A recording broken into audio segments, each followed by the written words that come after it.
It's your favorite or least favorite Snow Himbo here, and thanks everybody for joining so far. Um, I bet you're probably wondering something like, "What the fuck are you doing here, Snow?" And I'll answer that question. Howdy, howdy, Extra. Um, so I kind of came up for an idea where I would just kind of stream video games that caught my eye.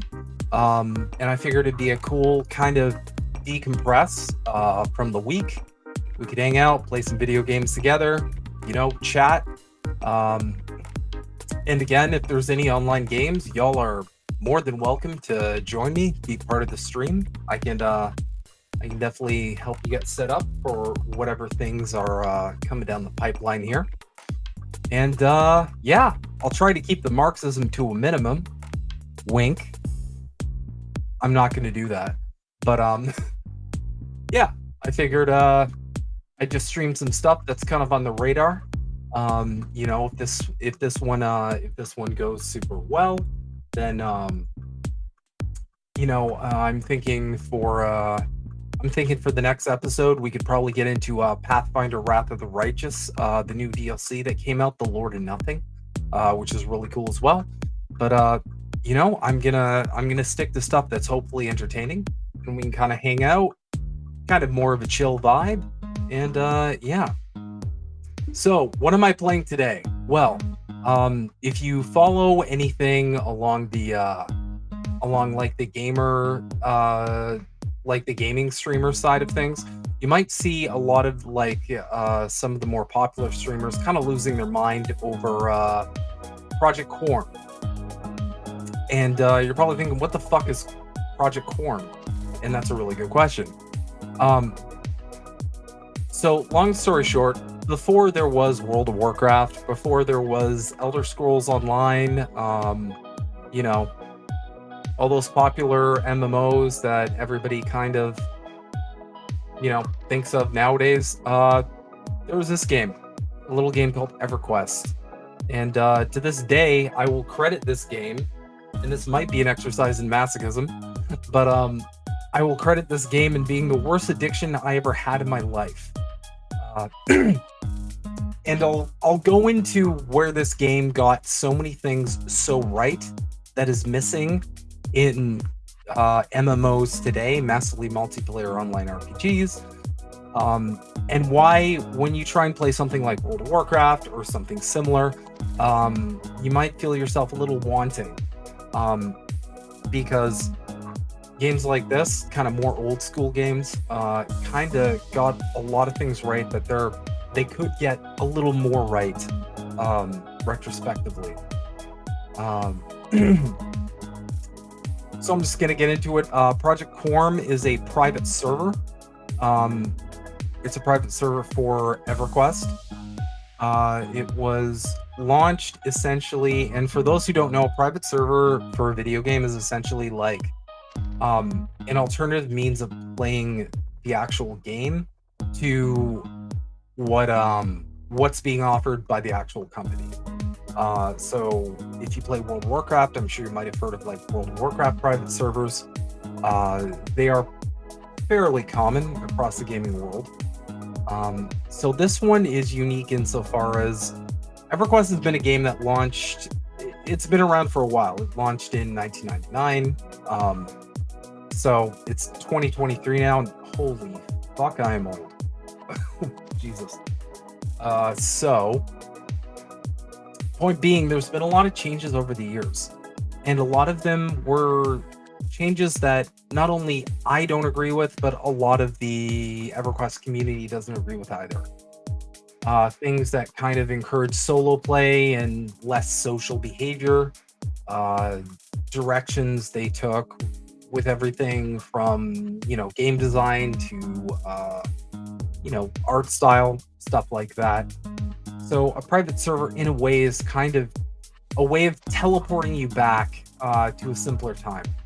Now, Daybreak, the company that currently owns EverQuest, they kind of understood what this was to a degree, insofar as they they released something called TLPs, called time lock progression servers.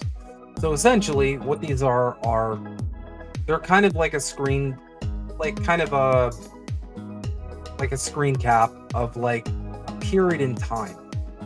So some of these servers would start you back like how the game was literally back in 1999. And they were super attractive. I joined one, Finnegal, which was one of the ones that Daybreak released. And they basically took you back to, it was nostalgia farming, obviously. But, they took you back to a time where you might have enjoyed the game more than you do currently, or you may have quit and you want to come back and relive the glory days or whatever. This private server does it, but it does it in a way that is really interesting insofar as it essentially encompasses like the larger golden era of EverQuest, which is the normal game, and then moving forward it starts releasing expansions afterward, but it goes all the way up to Planes of Power. And Planes of Power was kind of the point where a lot of people dropped off. Heller, what is an EverQuest? An EverQuest is essentially WoW for boomers, or elder millennials, but some boomers. EverQuest, to explain a little further, was largely inspired by D&D, and it was essentially kind of, the vibe was, to break it down, what if we took everything cool about D&D and made it an online experience that everybody across the world could play on? Not the greatest time period to start this, obviously, because we had fucking dial-up at the time. And, the second mom picks up the phone, you're just logging back in after she's done, and there's your body, and your whole party's dead because you had to heal the team. It was a simpler time. But, yeah. Think World of Warcraft, but with a lot less training wheels, and I'll get into that a lot further as we go on here. But with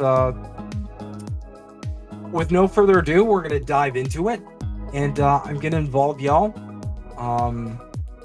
Insofar as instead of me playing an existing character, I'm gonna start a new one right from the beginning, and I'm gonna kind of walk y'all through it and kind of explain why a lot of people consider this to be, still to this day, the greatest massively multiplayer online RPG. Some consider it the greatest role-playing game of all time. And I hope y'all enjoy it. I'm gonna be explaining, where this game, like I said before, kind of hit the nail on the head, and where other games are kind of lacking, and why people keep coming back to this game. Because, at the end of the day, right now, EverQuest is still going. After my math might be bad, 24 years. 24 years for an online game is fucking insane. That's bonkers. But people are still, go look it up. Go look up the server population. It's still very much alive and kicking. And it's pretty much considered to be the grandfather of massively multiplayer online RPGs. So, without too much ado, we're going to get into it. So I'm just going to move a couple things around here. And we're going to select the better view. There we go. Okay. So like a lot of modern games, a lot of pretty much every role-playing game at this point, what you got is you start out with your character creation. And so you got Barbarian. Those are essentially like the Berserkers. They're supposed to represent like the Nordic people, I guess, but the developers kind of made them, I guess, Scottish. It's such an American thing to do, too. So they're kind of one of the stronger races. You've got Dark Elf. If you're more RPG oriented, you may know them better as Drow. Exact same thing. Like I said, this game is heavily inspired by Dungeons and Dragons. So you've got them right there. They're more of a agility slash caster sort of race, as you may imagine. You got the nice dwarf. Oh my god. Sorry. So when you go to create a new character, they kind of just randomize like the type, as you can see, and oh my god, that some of these randomizations are extremely unfortunate. Anyway, so these are dwarves. Y'all know them. If you're into gaming, y'all love them. You know, short, stout, burly. Not much to say in terms of like charisma or intelligence, or not very agile either, to be honest. But you know, they've got the strength, they got the stamina, and they have a fair amount of wisdom. We'll go into stats in a little bit as well. We got erudite. So this is a really interesting race. A really interesting race. So it's essentially a human race. But they have like massive foreheads. So they're supposed to be like super intelligent kind of a super intelligent kind of people. As you can see over here, their intelligence is through the roof. The rest of their stats are a little more, you know, a little more minimal. So it was an interesting choice, interesting design to kind of, you know, like just make a person, but like they have like, you know, conehead shit going on. You got gnomes. If you play World of Warcraft, you are intimately familiar with the gnome race. So again, super intelligent, not bad on wisdom and charisma, and you know, fairly well-rounded stats all out, but they're tiny. Next, you got half-elves. So half-elves are essentially a combination of you know, it's when a human and a elf, either a wood elf or a high elf, you know, fall in love. When a man loves a woman or elf, you know, they have a kid. So it's kind of a hybrid. So the thing with high elves is, half elves, is that they've got pretty well-rounded stats across the board. Then you got halflings. You may know them more familiarly as hobbits, and they're absolutely hobbits.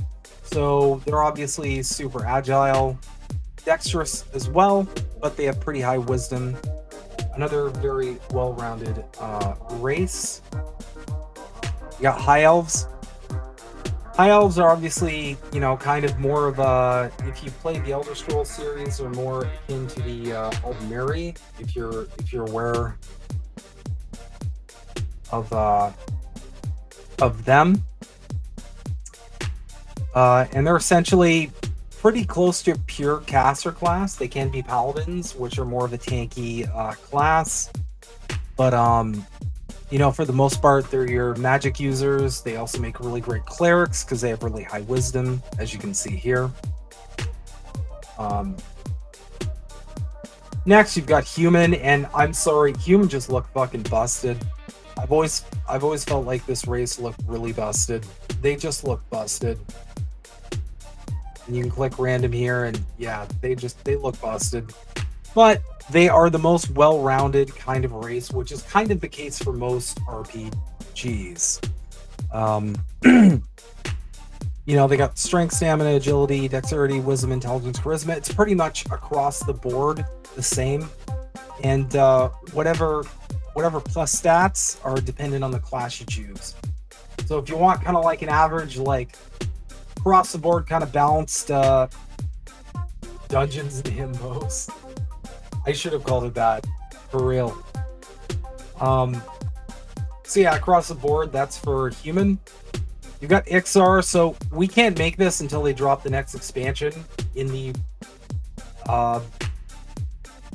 because it is kind of a progression server and a private server. It's a lot of servers in one.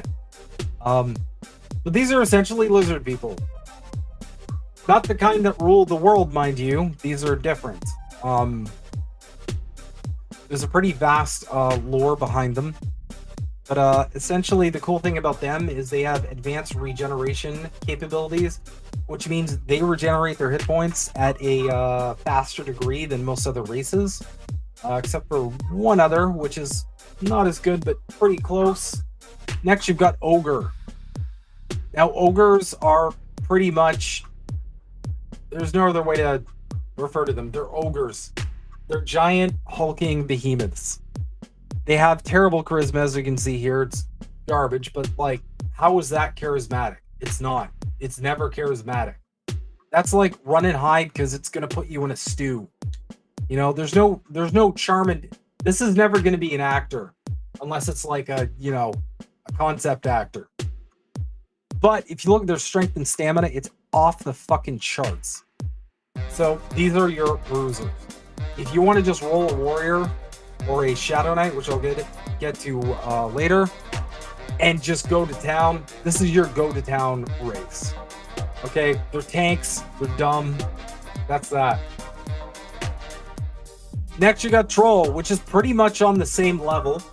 However, like I mentioned with Ixar, they have advanced regeneration abilities, as trolls normally do when it comes to Dungeons and Dragons. If you're aware of the game, trolls are notorious for being able to kind of regenerate any sort of injuries or wounds they have incurred in battle. And these are no exception, because when you sit down and you go to recover your hit points, you'll find that you'll recover them at a much faster rate.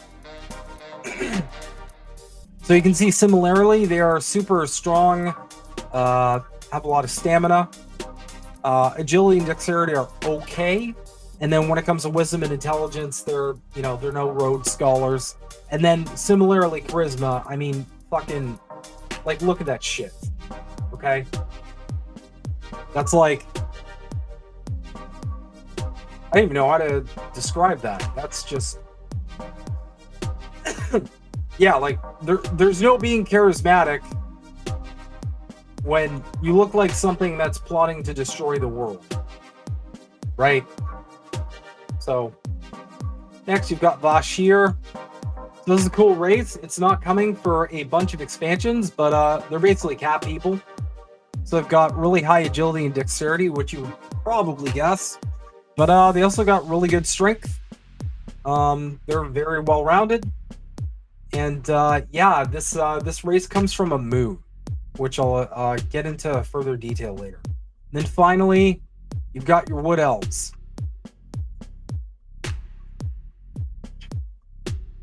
Now, wood elves are those types of elves that, have cities in the trees. If you've enjoyed the Elder Scrolls series, this might start to ring some bells. At the end of the day, they're super agile. They're fairly intelligent. They're quite wise, being a very old race, as most elves are. And they have kind of average strength and stamina. Nothing to write home about, but they're kind of the go-to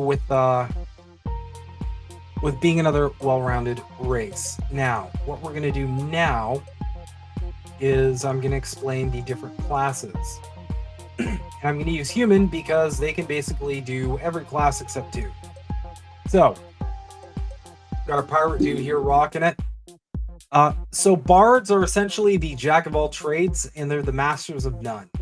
If you know what a bard is, if you're familiar with RPG lore, they're the musical types.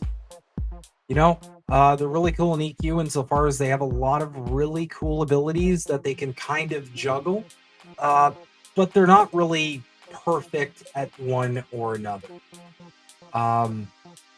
This game looks dumb. Oh, thank you, planeofmischief.com. I agree, this game looks very dumb. I hate it too, as I'm sure you do as well. With your... Yeah, it's Bristlebeam. Okay. Yeah, bards are jack of all trades, masters of none. They're fucking amazing at training people. I'm kidding. I'm actually not kidding. I'll get into what training is a little later. Everybody loves that. Next, we got cleric. So if you're familiar with D&D, this is your healer type. Their primary stat is wisdom. They heal people, but another cool thing, and I'll get into some of the more masochistic elements of this game in a bit, but they can also bring you back from the dead. Now, why is that important? Well, because unlike the games you may have played in the past that are online, when you die, it actually matters, because after a certain level, you lose experience. So in most RPGs, you gain experience while you kill monsters, complete quests, etc., etc. If you die, you actually lose experience, and it's so bad that you can lose levels. I once got into a death loop. My fault, really. I bound myself in the wrong place, but I lost 5 levels. I eventually bounced back after severe depression that lasted a long time. But yeah, so they have a lot of good buffs too. They can cast spells that increase like your armor, you know, and your armor class. So the ability you have to defend yourself. Next, you got Druid. I'm gonna go to Wood Elf for Druid just because doing it with human just feels weird. I know, it's a little on the X side. So Druids are kind of your tree-hugging, nature-loving people. They're a pretty well-rounded class too. They can cast spells, they can cast healing spells, damage spells to hurt monsters. They can also teleport everywhere, which is really useful because in this game, especially in the earlier expansions, getting around's a bitch. It's a lot of running. You don't run very fast, and the game is massive. So being able to teleport from one location to another is actually something that players will pay for, literally. So they're really cool. Let's see, next, Enchanter. So, if you're familiar with online role-playing games in general, you may be familiar with the term CC. CC meaning crowd control. Enchanters are kind of the masters at that. They can, essentially, if your party gets overwhelmed with way too many monsters, or as you call it here, in other places, mobs, your enchanter's the go-to for kind of helping you manage that. They can not only charm monsters so they can fight on your side, but they can also mesmerize them so that they kind of just stand there and they don't beat the fuck out of your tank, who's already at like 20%, and your healer's on a mana anyway, so oh my god, what are we even doing here? Sorry, flashback.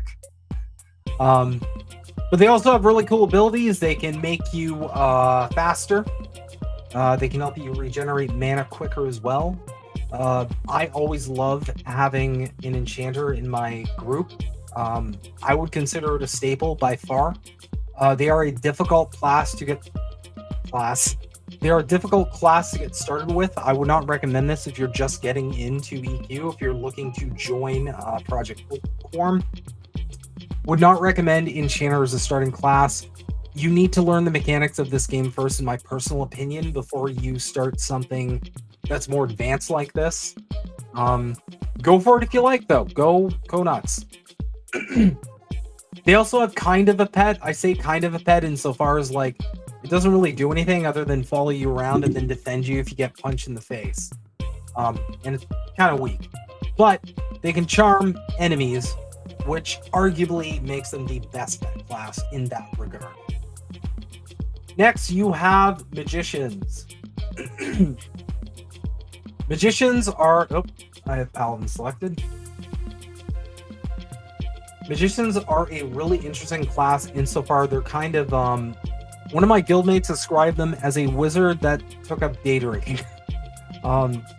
They're a class that is kind of the master of summoning. So they can summon food, they can summon weapons, they can summon all sorts of different things. They can summon different types of pets that are elemental based. They do a lot of elemental based damage. So they can summon like a fire elemental, which is really cool because that has like a damage shield on it. And it's more of like a damage sort of pet. Then they can summon like an earth pet that's more of a tank. They can summon a wind pet that's more along the lines of something that can like stun and interrupt enemies, so on, so forth. So next we've got the monk. Now, if you play Baldur's Gate 3 or again D&D or any other role-playing class, really, you're probably aware of a monk. They're the martial arts, kung fu, fighting classes.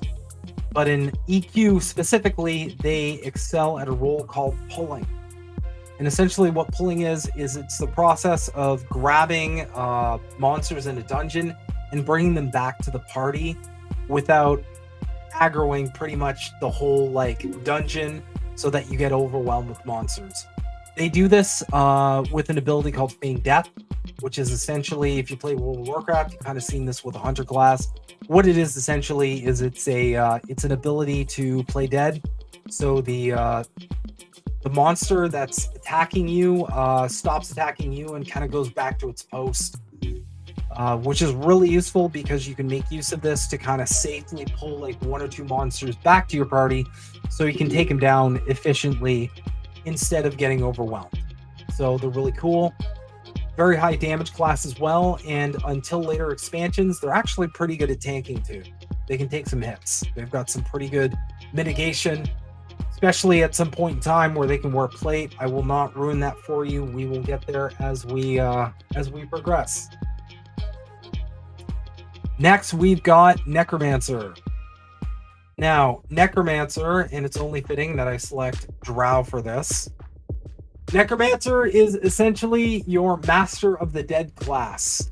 They have a really cool undead pet that can do a shitload of damage and eventually turns into a Grim Reaper, which is really cool too. They have mastered vampiric abilities such as Life Tap, and they are the one of the masters of dots, which is damage over time spells. Damage over time spells essentially are spells that you cast on a mob, and it does damage to them slowly as opposed to like a fireball that does all the damage right up front. This does it slowly, and you can cast multiple ones of these to really help quickly whittle down a monster that has excuse me, a monster that has like higher hit points. As well, they've got some really neat abilities such as being able to summon your corpse. We'll get into that in a little bit as I explain the differences between this game and more modern MMOs that you might be more used to. So next on the list, we have Paladin. Now, Paladin's your standard holy warrior. If you're familiar with RPGs, you're definitely going to be familiar with Paladins. You know, and they're pretty standard across the board as well.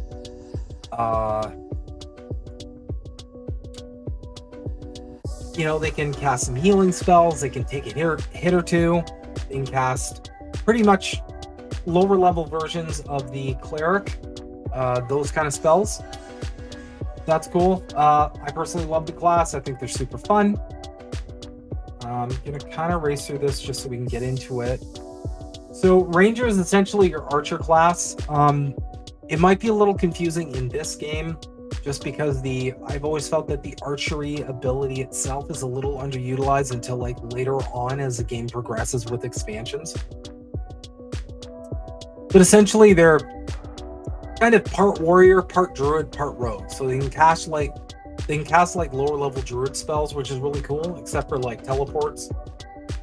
So like heals, you know, some damage over time spells. They can cast Spirit of the Wolf, which is a really nifty spell that increases your movement speed. And yeah, they're essentially your bow and arrow class with some cool nature-y abilities. You've seen this archetype all over the place, I'm sure. Now, Rogue is your archetypal sneaky thief type. They can sneak around, hide, become invisible. They can pickpocket. They can deliver nasty backstabs from behind, which is really cool as well. You know, so that's really cool also.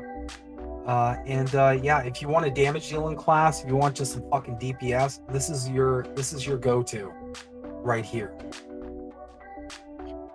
Next, we've got Shadow Knight. Now, just for full transparency, this is my favorite class in EverQuest. I love this class. I've never had more fun in my life. Shadow Knights are essentially your dark warrior type.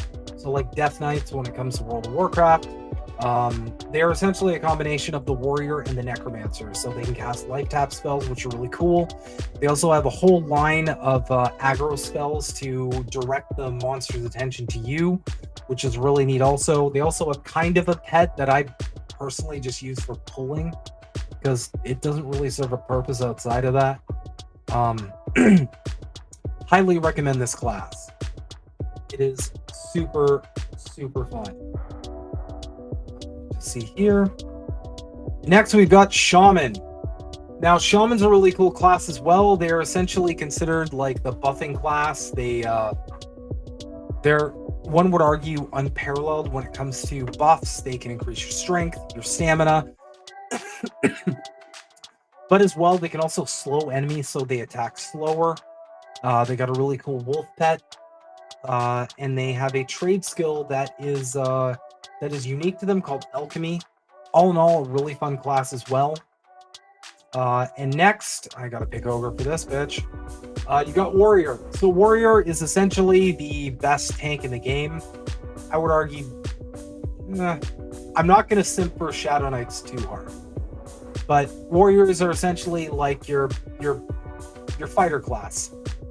You know, they use weapons, they take the hits, they take the blows, they have damage mitigation abilities. You know, they're pretty straightforward. I wouldn't recommend this either as a starting class, just because, you know, getting started, this is a hard class to kind of, you know, break into, because they don't really have a lot of abilities off the start. Basically just pressing auto attack and you're going for it. And lastly, we have the Wizard. Now, the Wizard's your magic damage dealer, but the cool thing is the Wizard can also teleport people, which is really cool too. Because the way EQ set it up, Wizards can teleport to a lot of places that Druids cannot, and vice versa. So they kind of complement each other in a way that, like, you know, if you want to teleport to a general area, but maybe in another kind of location in that general area, this is your go-to. All right, so without further ado, what we're going to do is we're going to make a new character right off the bat. And I would like to involve everybody in this process, if I can.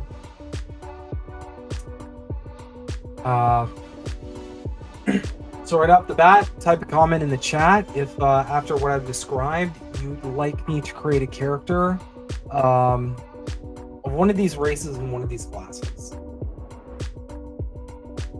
Because I'm open to it. I've played most of them. Actually, this is sad, but I've kind of played all of them now. So if y'all have any suggestions on what you want to see me start out with, feel free to chime in.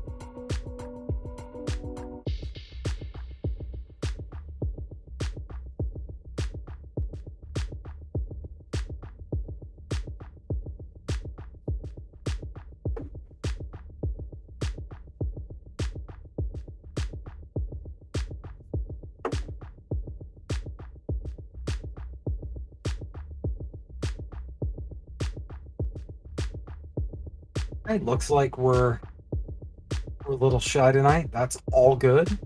I'm gonna go with something random in that case then. Oh, let's see. What combination have I never played before? That is kind of user friendly. Let's see. We want to do Barbarian. The only problem with Barbarian is their starting zone is honestly like, it's honestly like super difficult, because the problem is they can't really see in the dark, and it's dark as fuck. And there's like really scary. One cool thing that EQ did right that I kind of miss in modern MMOs is like they weren't afraid to put like a high level mob in a zone where like newbies are just trying to, you know, make it in the world, and then this high level thing just comes out of nowhere and just kills you in one shot. And I miss that. Does that make me a masochist? Probably. But yeah, let's see here. I've never, you know what? I've never actually played a human character. Like in any, I don't think I've ever played a human character in like any RPG thing ever, actually. Or we could go the dark route and play an ogre or a troll. But I feel like that's a little less exciting. Or that could be more exciting. Nope, can't create a beast lord yet. Let's see. What am I not familiar with? I want to start out as much of a noob as y'all are, because I'm probably just getting your toes wet by getting you into this. So let's see.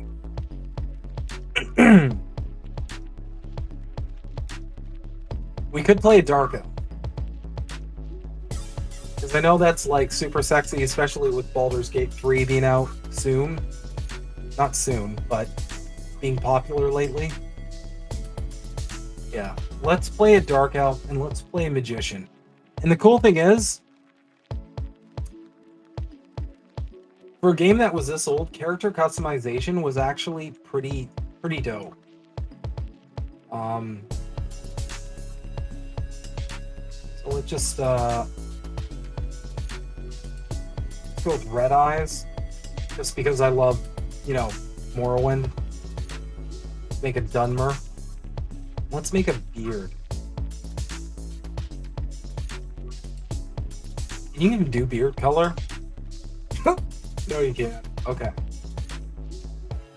We're going to go with the Magician. And the cool thing about this as well is you can actually hit get name and it just randomizes a name that's like kind of race appropriate. So as you can see, they're kind of like drow-esque sort of names. We're going to make custom name.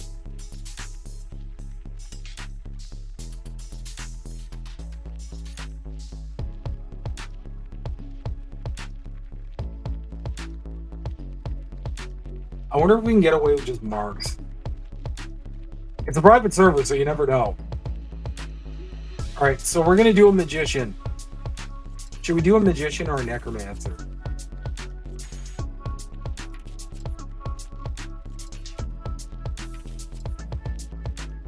I'm actually kind of feeling more of a Necromancer.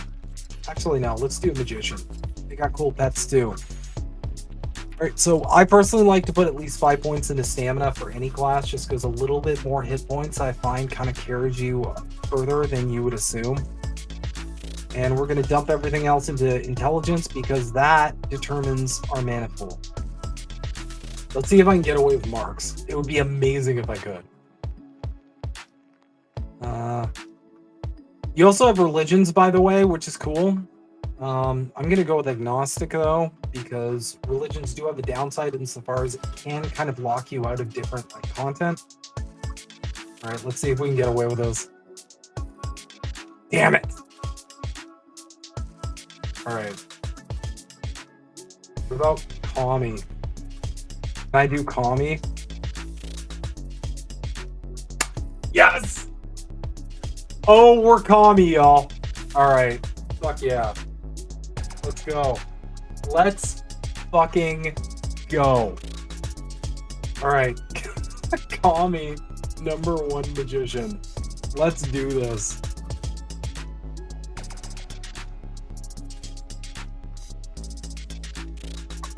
God damn. Sorry, y'all. Thanks for hanging in there with that half an hour introduction. All right, so this is kind of what you see right up. The adorable thing about this game, and this might really weird out people who are younger. It had a music player in the game that you could literally add songs to from your PC, and it would play music in the game.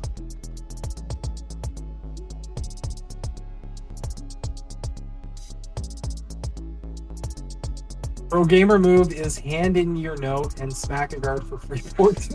Neck too lows. Yeah. The cool thing is, it can be so annoying to get around in this game that a lot of people will literally just attack a guard and get fucked up. At least until the level where you have to go back and get your corpse, which I'll come into in a little bit. Yeah, that actually is a pro gamer move that I might follow. Right, so this is you starting out in the world. Might be a little similar to other MMOs. You just kind of pop in there with little to nothing. Got a dagger. Shows your damage and your delay. So damage is what it is. Delay is As a rule, just put a decimal in between these two numbers because 24 is essentially 2.4 seconds. So it kind of gives you like a good indication of like how fast or how slow this thing's going to hit. As a necromancer, melee is not going to be super important for you because you'll have a pet doing that as well. And spoiler alert, the mob will probably not be hitting you either because it'll not only be moving very slowly, but it'll be running away from you. But more on that in a little bit. So you start out with a couple spells that you got to scribe and a tattered note. Seek out Jaina Debias of the Spurned. She is a master magician in the Tower of the Spurned. Oh, sorry, I forgot. I forgot we did mage instead of necro. My bad. Give her this note and she will tutor you in the ways of magic. So without any quest markers or anything, you just gotta go fucking find this person. They don't give you anything other than that. That's it. That's all you get. Just go find this person. Good luck. Hope you don't get lost.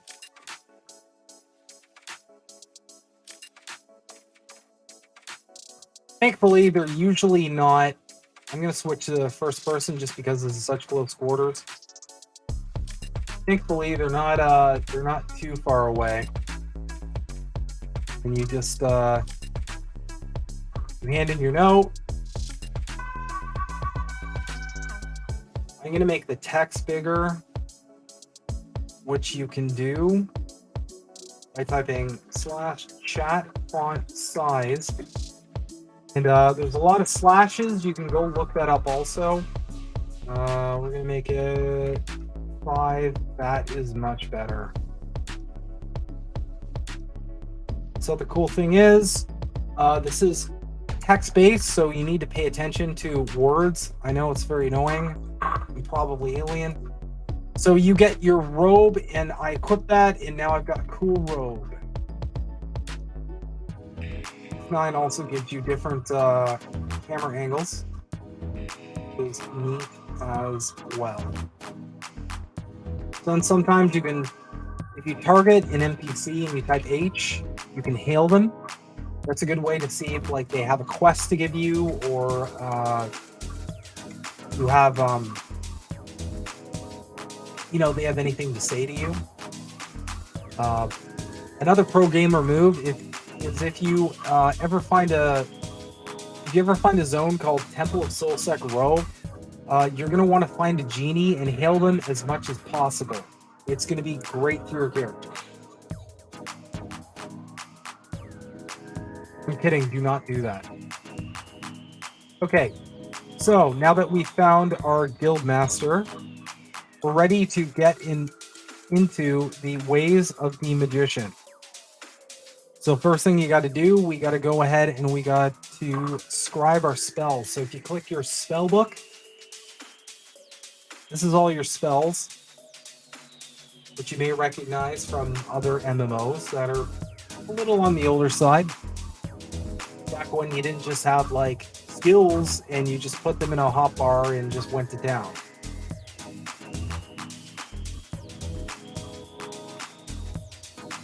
And yes, this takes a little while because this game, if you're looking to get into this game and join the server, I will provide a disclaimer. This is not like time friendly. This isn't like a... Yeah, there's no other way to describe it. This isn't like a free time friendly game. A lot of shit takes a long time. And when you die and lose experience, it can take even longer.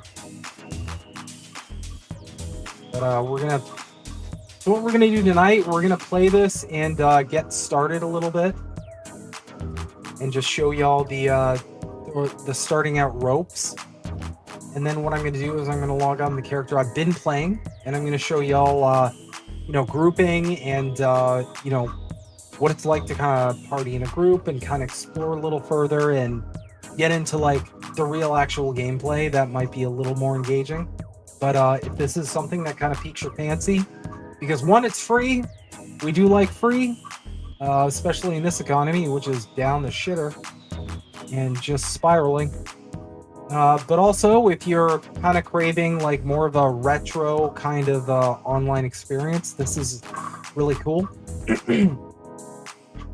um, One area that this game excelled in that I feel like is kind of lost in modern online role playing games is it essentially forces you to group. Um, I remember how like taken aback I was when I realized I could just kind of solo to max level in World of Warcraft. Like you can literally just kill monsters and do like solo quests, and you can be like antisocial all the way up to the end, and then just do what you want. In this game, you can't really do that. You kind of can if you're like a necromancer or bard or one of the more solo friendly classes, but for the most part, you kind of need to group, especially if you need shit like loot. And back in the day, this game kind of forced you to do that. And this is really cool because it forced you to kind of make connections and make friends and form these bonds on the game. And I would kind of argue that's the part of this game that became so addictive because you essentially got like a family. And yeah, that's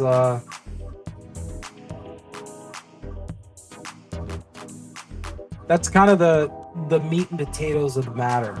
Um, and you got into a really good guild, and all of a sudden you had for context, y'all, I started this game. Oh, we just saw it there. See, someone just pulled a pro gamer move and attacked someone way higher level, and got a free teleport to the newbie leveling grounds.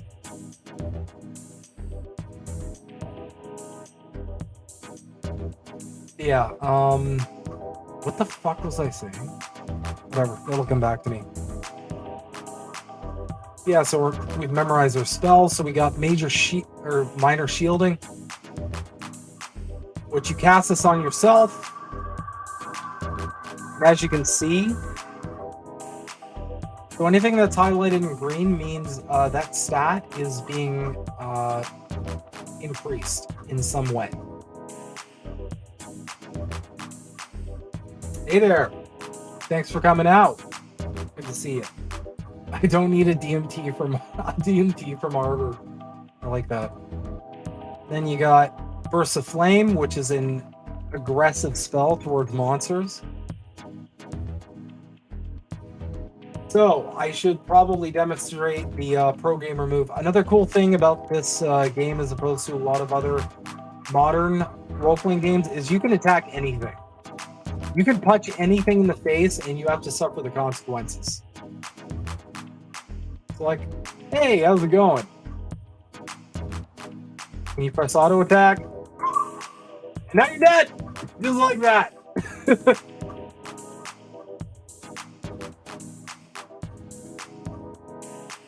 And you'll be teleported to wherever you are bound, which is essentially like where you originate when you die.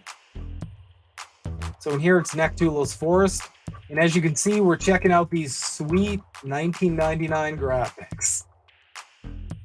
Oh yeah, speaking of, I remember what I was saying. So I started playing this game in 1999. And I, just to kind of solidify for you, like how strong the bonds you make in this game, I still have friends I talk to every day who I met on this game in 1999.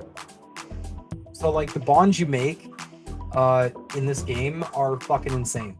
You'll make lifelong friends. Really cool in that regard. So the one shitty thing about dying is you do need to rememorize all your spells. So that's neato.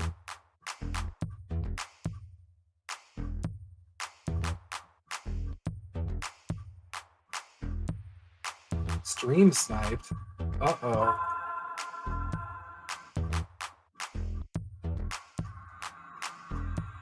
Oh no.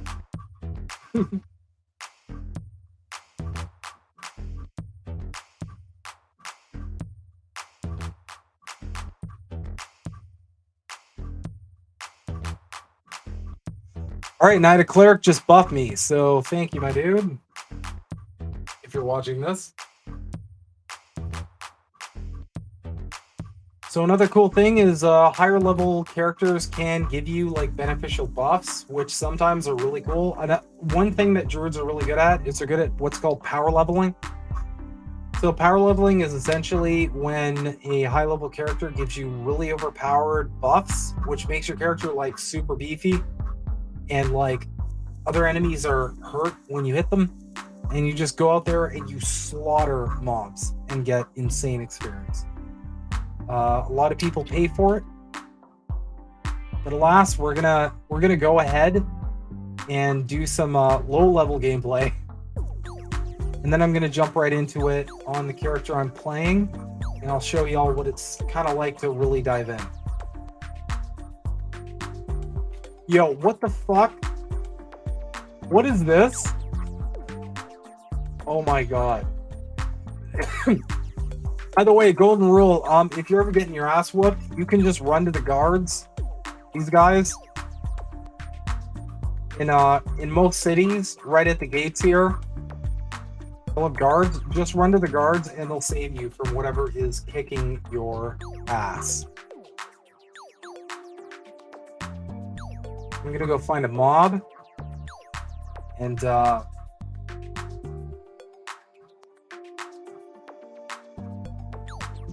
I forgot how much this fucking zone sucked. All right, so another cool thing is you can't just see what level a mob is. Kind of got to do some detective work. So you got to target it and type C for consider. So the snake, regard you indifferently, looks like an even fight. So when it's white and they're color coded, which is cool. If it's white, it's the same level as you. So you're level 1, that means this is level 1. We are level 1, so we are going to engage. Now I'm going to try and buff myself. There we go. As you can see, my stats are increased thanks to that buff.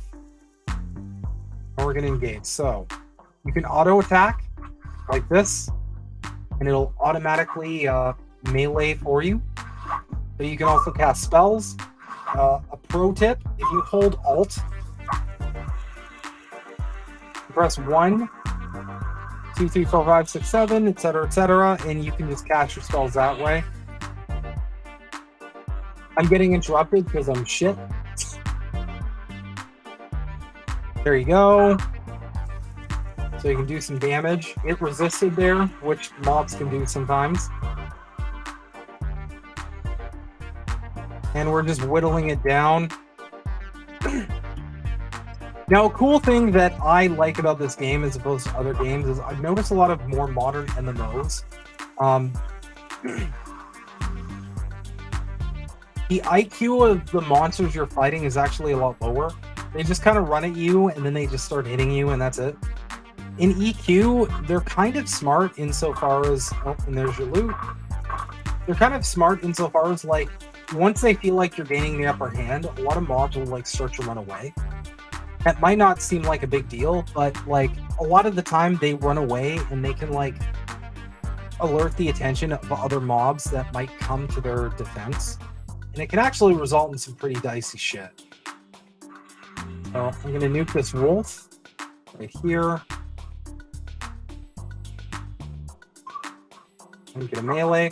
If you played any other MMOs like World of Warcraft, this probably seems familiar to you, right? You're hitting it, you're casting spells.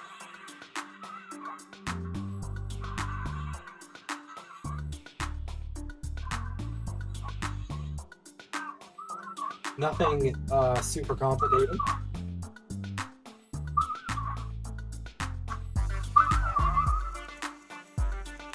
One's dead. I'll get some more.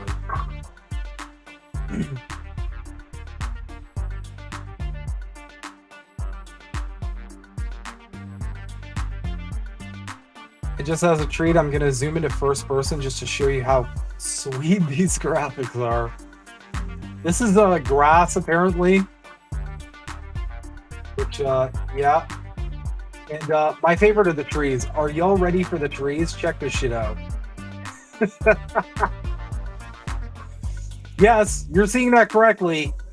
for a tree, they just made like a cylinder and they attached two sprites onto it, identical, and just made like a cross formation. And that's a fucking tree in EverQuest. Truly state-of-the-art design. As you can see, nothing's rounded off. They're all as polygonal as you can possibly imagine. But to be fair, I personally like the art design.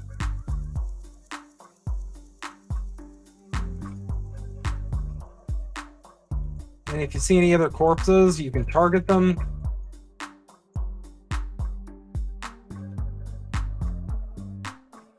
Kunark added wavy sprite trees because wind truly advanced. Hey man, I'm gonna be honest. Orsolix Woods, that first time busting into that zone as a kid, like I still have fond memories of that zone just because I thought it was so cool how the trees were blowing in the wind. Like, this dates me, I am older, but holy fuck, that blew my mind. Where I'm like, oh my god, the trees are blowing in the wind. And then I got killed by a forest giant almost immediately after that. Mostly because I was staring at the trees in the wind. And that's ADHD for you, folks.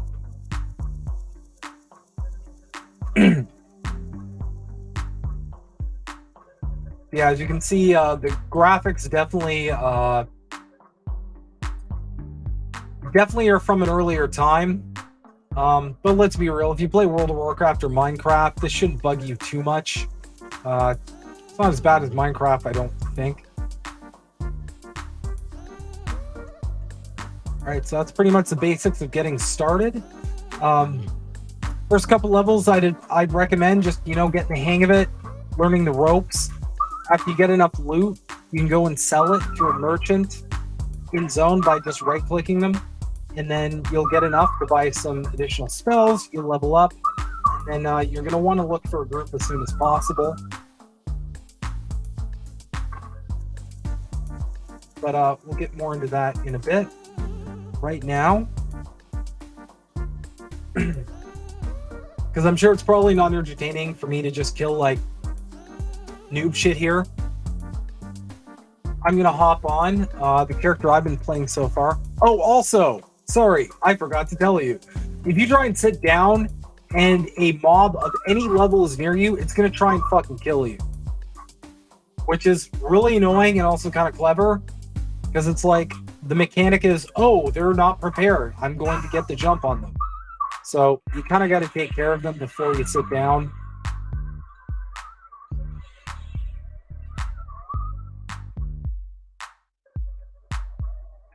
And yeah, as you can see, strafing is really great too, insofar as you just kind of glide.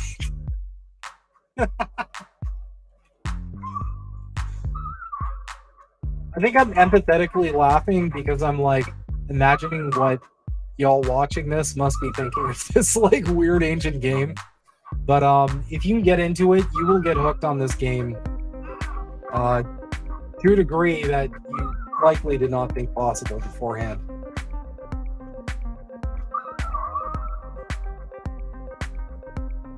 All right, so you want to check to make sure there's no mobs around. That's a necromancer, as you can see. Their little pet, it has a really cute little chuckle that you are going to hear for the rest of your fucking life, whether you like it or not. And yeah, they have their pet kind of just attack things. All right, so without further ado, I'm gonna hop onto the character I've been playing, and I'm gonna show y'all some group action, if it were.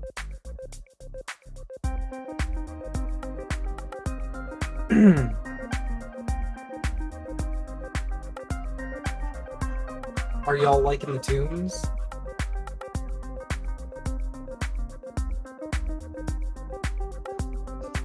Because I'm liking the tunes.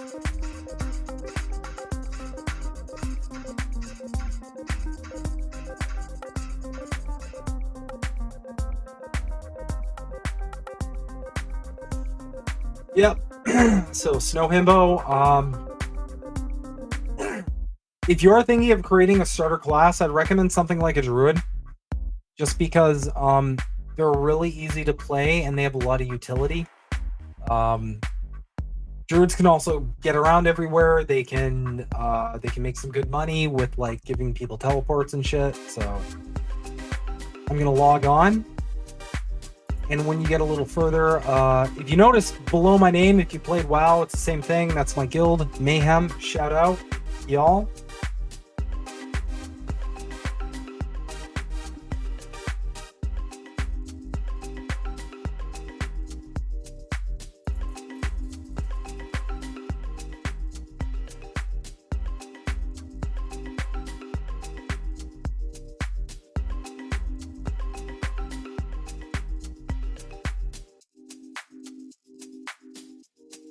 And actually, just let me check to make sure that is going to work.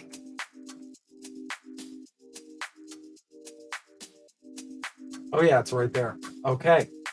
Okay, we're all set. Base. Okay, we good. We doing this. We doing this.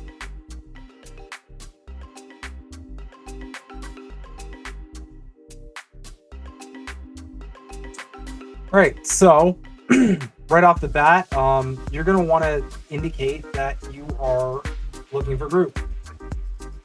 We're going to type LFG on. As you can see, there's a little LFG that pops up right there. I'm currently outside a dungeon, and sorry, I got to show you all the water. So in 1999, this was fucking water. When it came to a video. Yeah, look at that sweet water. And if you went into it, your character did this shit. And then, ooh, you go underwater. And you just see this crap. And even above, it still had this. And that's what water is.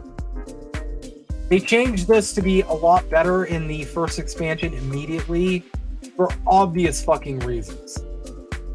This is just weird. Luckland model is so disappointing. It is just for the stream, my friend. I am an old school model sort of human all the way.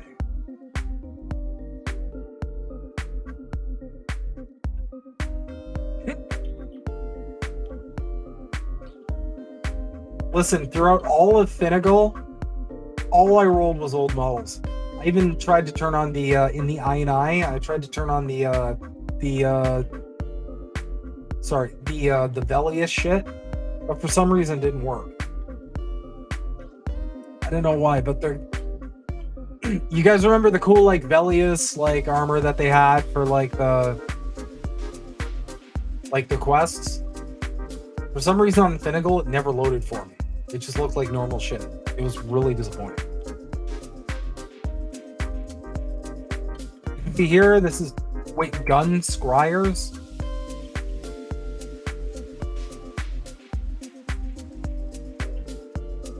Question mark? Oh wait, did they mean? Oh, Gok. They mean Gok scryers. Alright, well, we got a group already. I'm in G-Ping, just so you know.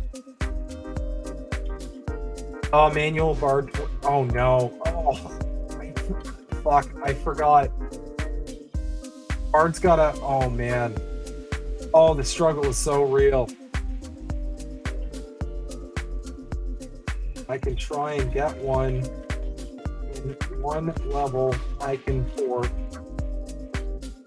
So we got a group already, but the problem is the group is halfway across the goddamn world. And I don't have a teleport spell until, except for Gate, which it just takes you to your bind spot. I don't have a teleport spell for another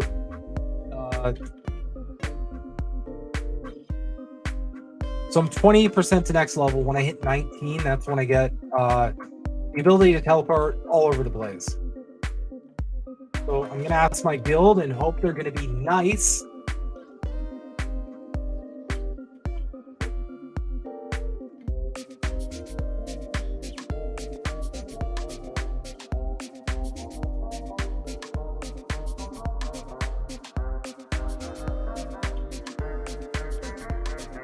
I am streaming, so you'll be famous. Not very famous, but relatively famous.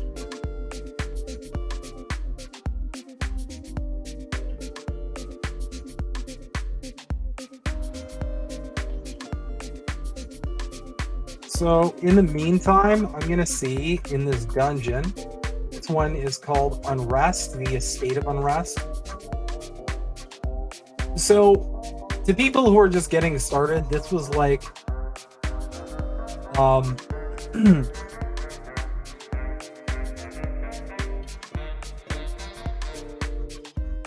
this was like this is a really oh man. Oh shit. Oh my god.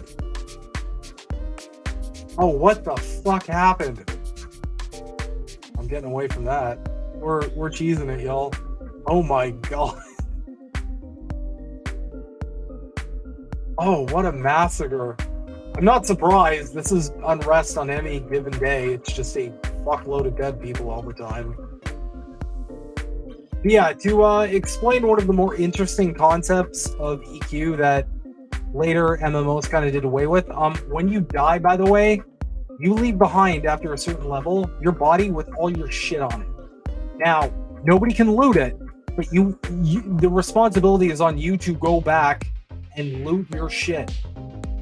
You will not teleport back to your bind spot with everything on you. You got to go get your stuff. And if it's in a place that's really hard to get to, after a certain time, it will decay. I'm gonna OOC, that's out of character. 18 Druid LG. Oddly potato performance you're getting. Sorry. So I'm gonna be honest, I think that might be this client. Because for Project Quarm, as I'm understanding it, the client itself is from like I think like 2000s. And if there's anything I know about older sort of MMOs, I'm looking at you, EQ2, with your inability for anybody with a normal computer to play it normally. Older clients don't play well with like newer PCs.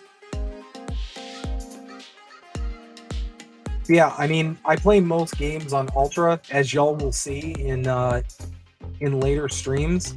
But yeah, it's kind of a little stuttery, which is interesting given that it's like pretty close to original CS when you're talking about the graphics.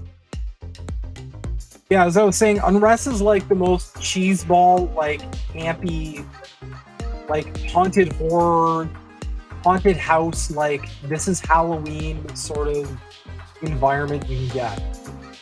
You've got skeletons, obviously, because every RPG needs to have like skeletons. But you've got like, you know, jack-o'-lantern people, and you've got like evil beetle creatures. You've got like ghosts. This is like, oh shit, I'm getting beat up. Oh no! What am I gonna do? I'm getting beat up. What I'm gonna do is I'm gonna be respectful of this group and bring this shit to them, because this is probably things they're pulling. And I'm gonna say sorry.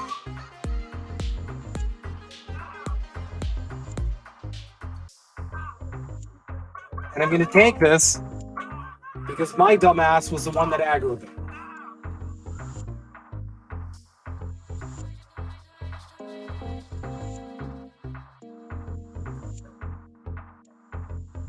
As you can see, that's a really sweet. By the way, if you ever start playing this, don't ever go into this maze. There's no point.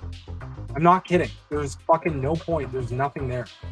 It's just there to like make you lost.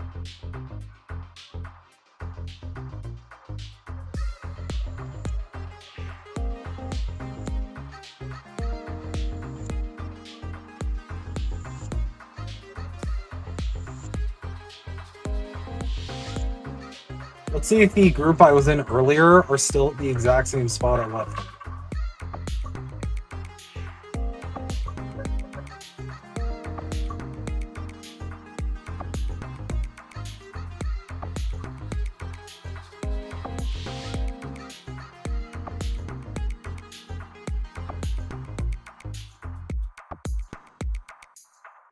So as this is a really high population server, as in like it's ridiculously popular,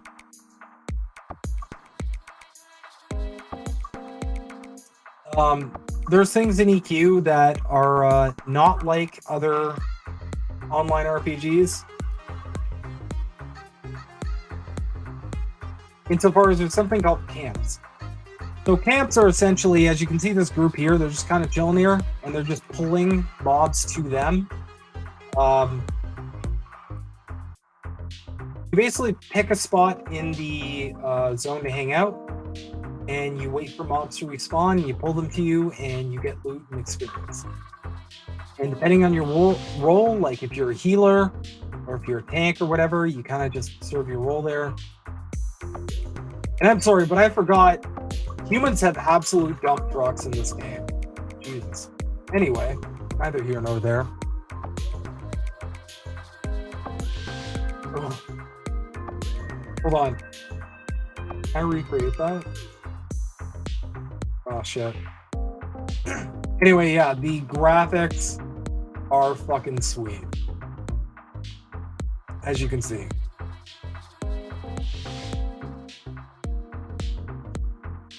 So, a lot of the camps in the game are usually full. It's got a full group. It can't invite any more people to it. So, sometimes you just want to go ahead and ask. And I'd recommend, you know, if you can't find a group, go find a group that's already there and just ask them, like, hey, can I be put on a list? Can you guys keep me in mind if the spot opens up? You know, people got to leave all the time. And, you know, you could be invited. The one thing about this game is it's hard to get XP until you get into a really good group, and then it flies by. So, for example, I'm level 18. I was level 16 yesterday. That's all because I got into a good group. So, grouping is king. In this game, at least.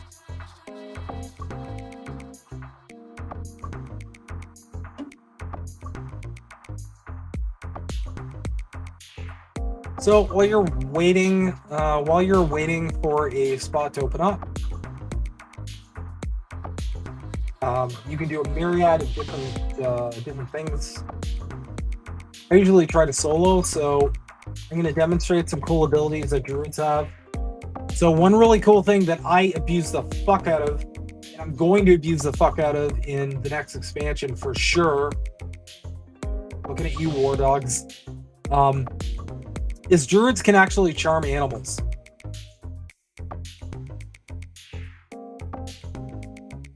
Which means if you find a mob that's classified as an animal, you can basically take it as your pet for a bit.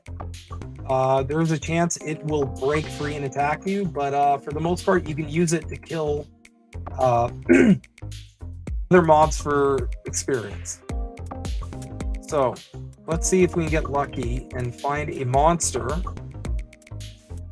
that classifies as an animal and make it our biatch, as they say. I don't know if they say that, but we're going to do it anyway.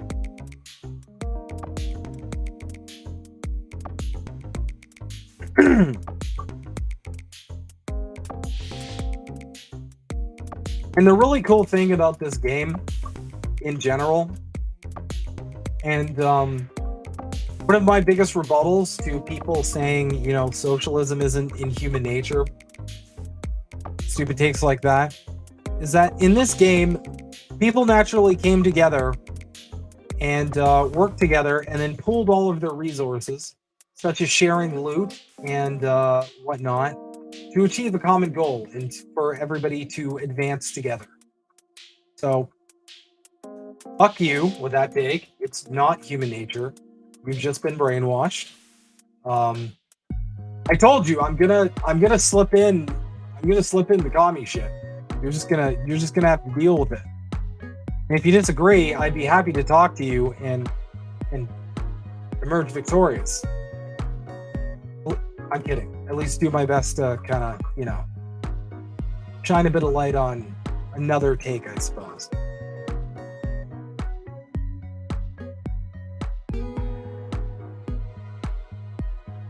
Because yeah, the thing is, in EQ, there's no capitalism. You have to work together. to advance. There's no other option.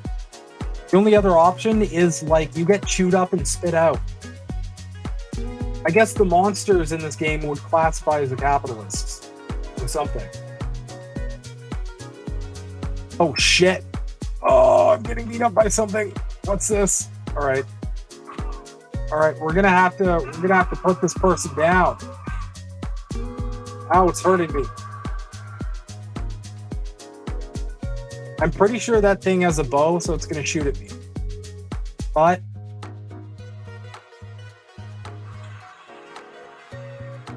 I'm gonna showcase some damage over time spells and try really hard not to die.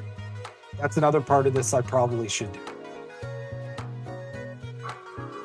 So this is called rotting. It's a combination of root and dotting. It's basically you root, which is a spell that immobilizes your enemy, and then you load them up with dot spells, and then you park your fucking ass and you wait until they die. I have no idea why it's not shooting me. It has a bow. It should be hitting me in the face with the ranged weapon. It is not doing so. Oh, and root broke, so we're gonna have to redo that. But it resisted, so we're gonna move on to another strategy, which is kiting. Which is essentially you slow your enemy down. Wait, what's going on? Okay, there it is.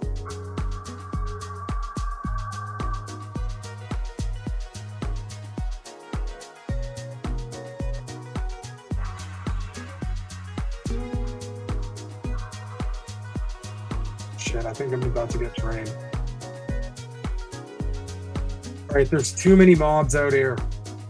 I should probably cheese it.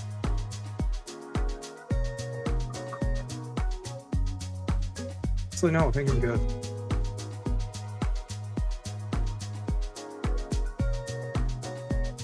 Oh, there we go.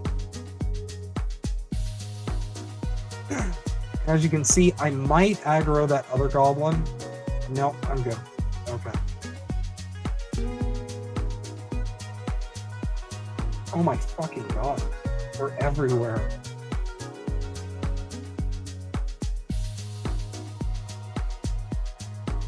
Alright, I'm gonna be a dick and train this as well. Sorry. By the way, training is when you, like, aggro a bunch of mobs, and then you basically dump them on another person, and it usually kills them. So that's what training is all about.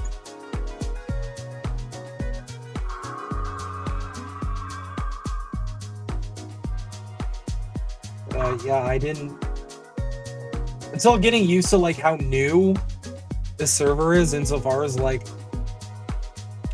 I'm not used to like so many goblins just running around freely.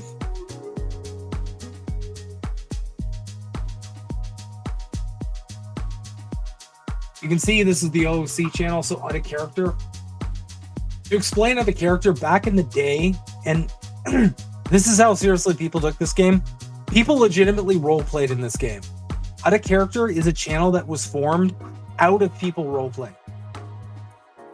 Like, you acted like a high elf paladin. If you were an ogre or a troll, you would talk like kind of a baby. Like, me grog, me do this. Like, that's how seriously people took this fucking game. To show you that, demonstrate this. See my name? If I type /roleplay, it turns into purple. That shows that you're role-playing. They had a flag for I am in character.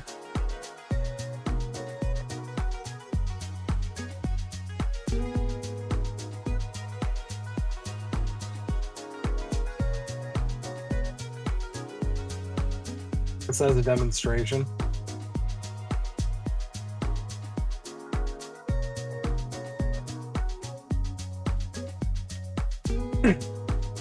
So in general, here's there's a bunch of things that EverQuest got right that I think modern MMOs desperately need. Like fucking desperately.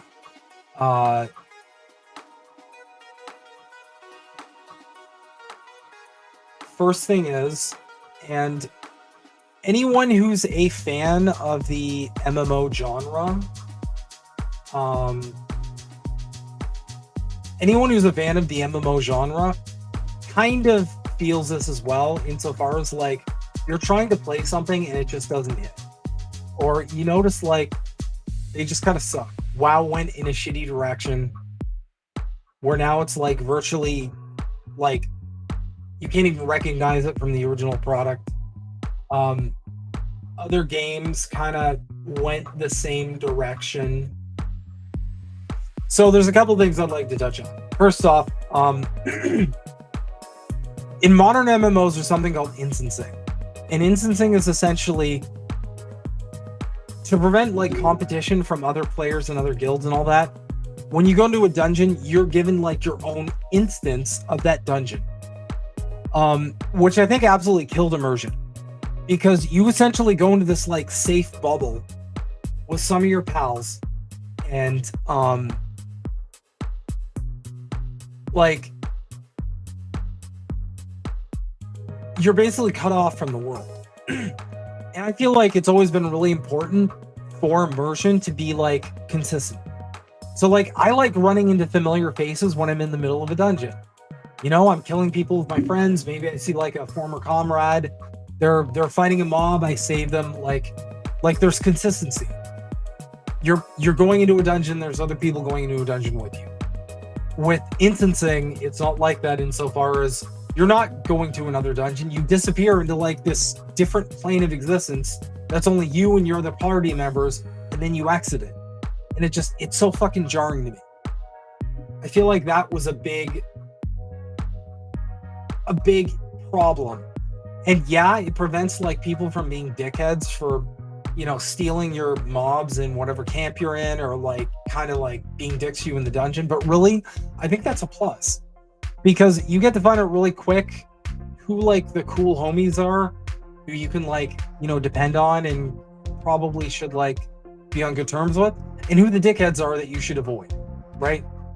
It's kind of like a dickhead measuring of some kind or another.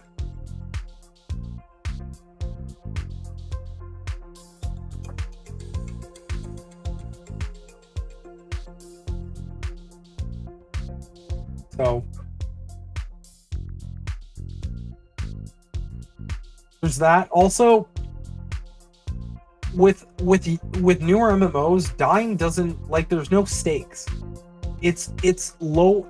It's like it's low risk, high reward, which I feel like it's not really that rewarding. If you die, nothing happens. You just go back to your body and you can start again. Maybe you'll take like a minor slap on the wrist, but there's no consequences. In EQ, when you die, you not only lost experience, you have to run back with your lost experience ass, with your experience less ass, and you had to get your body. So you really don't want to die. That makes everybody like operate on a level that is so much higher than it would be if like you're progressing, and you know, no matter what, as long as you kill one mob, you're further ahead. You're always moving forward. There's no backwards momentum. There's no losing anything. It's always just forward momentum. And I feel like that gives you so much space to be a less effective player. And I feel like it's so much less engaging, because you don't have to be on top of heals. Because like if your tank dies, your group dies, oh well. You just run back and you go kill in the dungeon again. It doesn't matter. You didn't really lose anything. Nothing really, you know, nothing really mattered. But in EQ, you got to be on top of those heals, and you got to be on top of maintaining aggro. Because if your healer or your tank dies, that means everybody dies. And all of a sudden, not only do you all lose experience, but now you all have to go back into that dungeon and get your fucking corpses. And sometimes that is really next to impossible. Looks like someone killed a mob here. As you can see, it's barely floating. And that's some sweet goblin ass crack, if I can say so myself. I'm gonna go ahead and seal this because I'm shameless.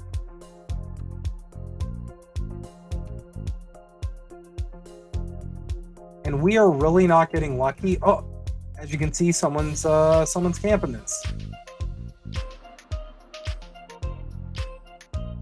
And I believe it is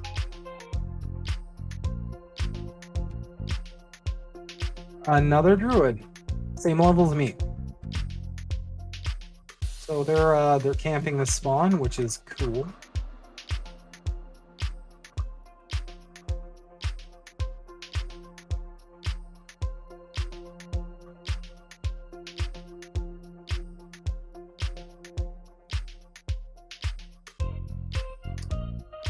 We're kind of not super lucky when it comes to the animals, so I'm gonna go this direction and see if we can't find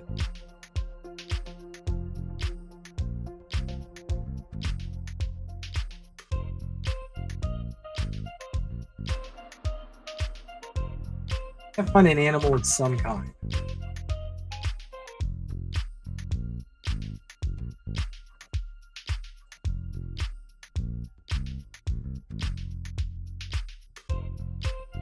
One shitty thing about this server is, I swear to God, the camera angles and the targeting will drive you insane. But if you can push past that, it's a pretty fun time.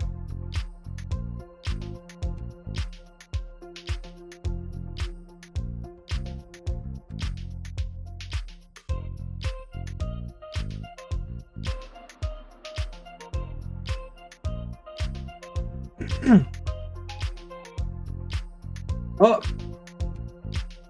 I got a group. All right, y'all, let's fucking go. I got a group, so now you're gonna see how we group in EQ. Yeah, actually, looking at the stream, that is a lot choppier. I don't know if that's restream or what. That's considerably choppier than I'm seeing on my screen, so I might need to look into that for next time.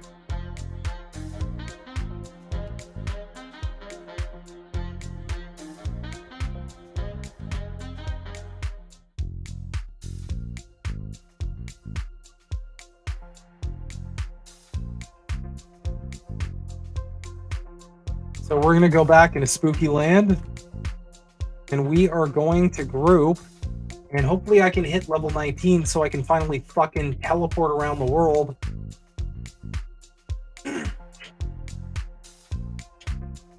That's another cool thing about EQ, by the way. There's no fast travel. There's no instantly teleporting to anywhere in the world. You're kind of local. If you want to travel, you literally have to go run to a place, and you got to take the fucking boat.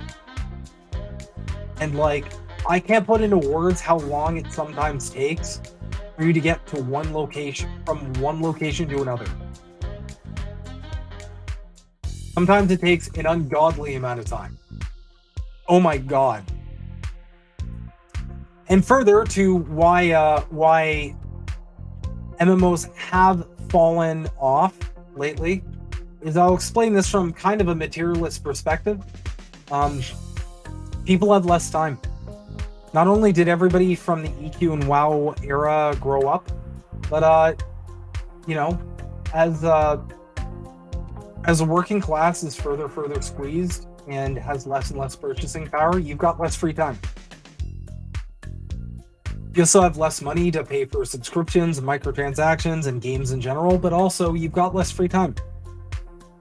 Half the people I know right now are working a second job just to survive, just to make those mortgage payments or just to make rent, you know? And the problem with MMOs is they require your time. You can't log in.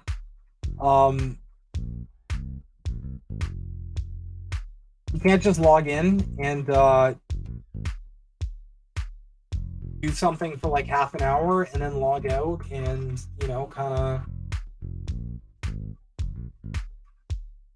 whatever. You gotta put the time into level.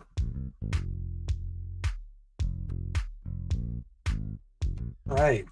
Now we're in a group.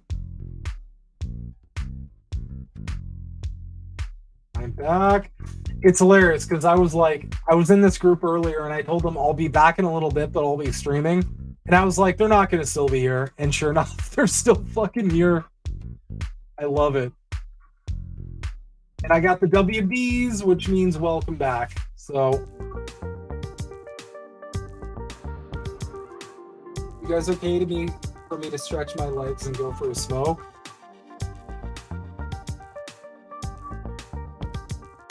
Stretching. I can't help myself. I should see that.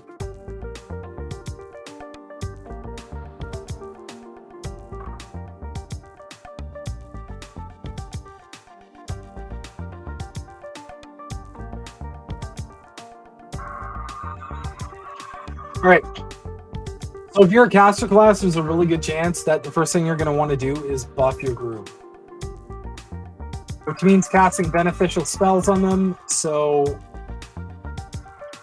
they can operate more efficiently. As a druid, I can also cast heals, which you can see here. Your party's health bars are to the side.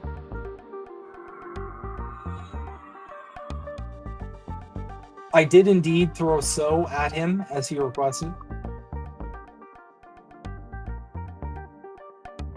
And we got a bunch of different cool stuff, but one really cool spell druids and mages have, and necromancers and rangers to a lesser extent, is a damage shield.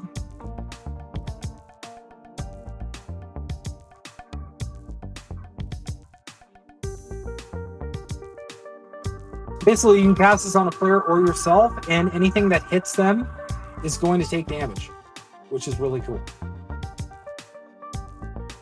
And because I already know this rogue has a history of pulling aggro, I'm just going to DS him because that is more DPS for our team.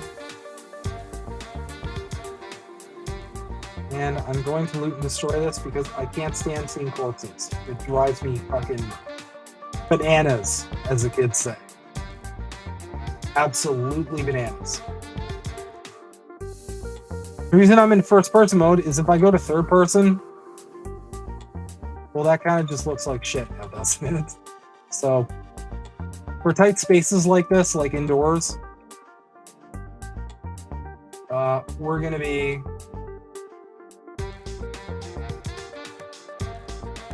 first person mode here. But I'm going to show you all what it's like. So as you can see, that person's pulling mobs to us that spawn elsewhere. And I'm going to cast Flame, which is a dot, so damage over time, / debuff. It lowers their armor class, so that's kind of cool. Oh. And I'm stupid and bad. And I forgot that I had a spell memmed. So I'm gonna memorize my nuke spell. XP stop moving. Well, we don't want that. And it shows you right here, duel was hit predominantly by melee by 37 damage. That's how much damage your spell did if it's a negative spell that hurts a mob.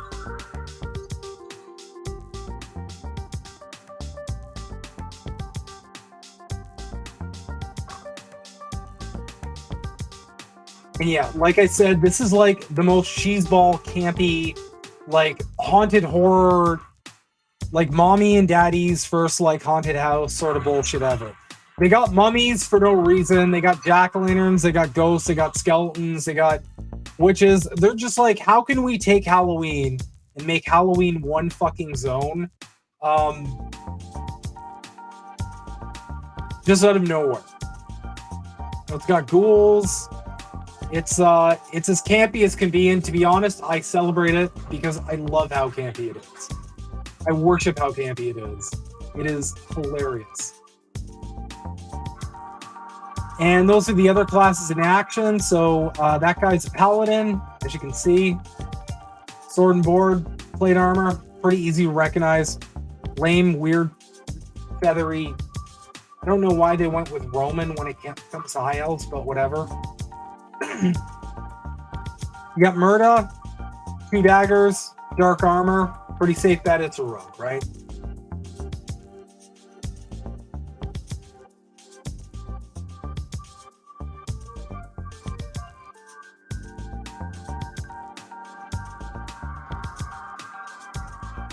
Making sure to heal the caster so they don't die.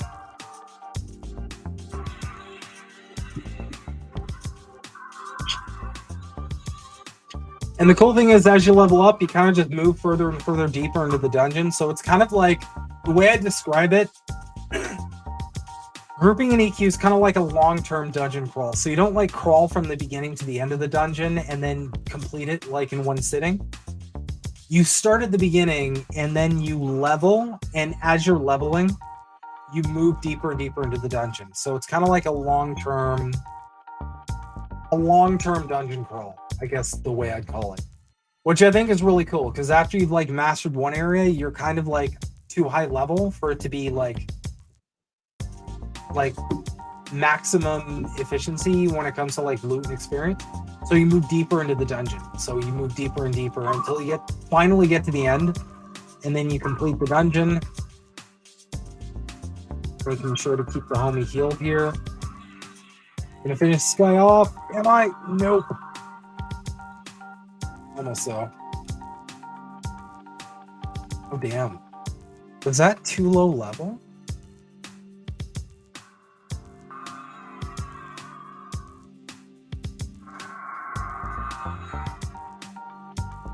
And again, you can loot whatever. Some groups are FFA, which means free for all. You can just loot fucking whatever. Nobody really cares. But in some groups, there's a master looter, so basically one person loots all the stuff. One person loots all the loot, and then they sell it to a vendor, and then they split that among every single party member. Again, you know, socialism is just so against human nature. Except for when it comes to human nature, and then they just do it naturally. But, you know, we're not propagandized or anything.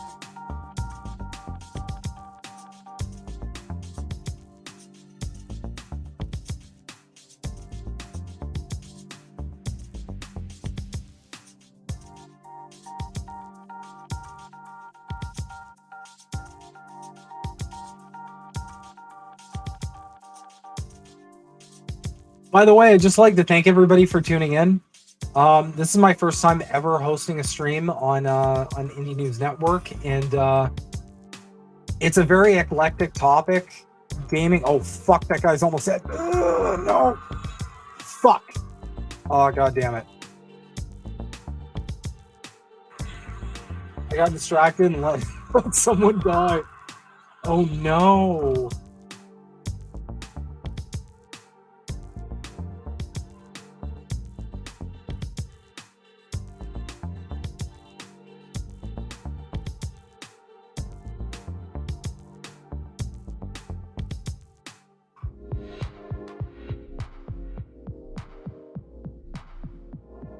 Oh no, we both. Oh fuck!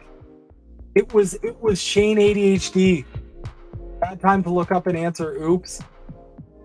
We both got distracted, and that poor guy died. No. Oh. He couldn't react either. He's a caster, but he's really good at pulling. I'm just gonna make sure this guy doesn't die and damage shield him. Into slow run, low HP aggro. Another cool thing about EQ that I haven't seen in a lot of modern MMOs is the enemy IQ is cool insofar as like if you're super low HP, pretty much everything around you will automatically try to kill you because they all see that you're like weak and they'll try to finish you off. In a lot of ways, even modern MMOs would do really well to take some like cues from older games like this, because you had to keep a lot of things in mind when it came to just like fighting like NPCs. And even in shit like, you know, Bethesda games, there's not really much to it. They attack you, they run towards you, they will heal themselves, but you know, they don't have those tactics where it's like they have an answer for this thing or that thing. They don't have like a fight or flight.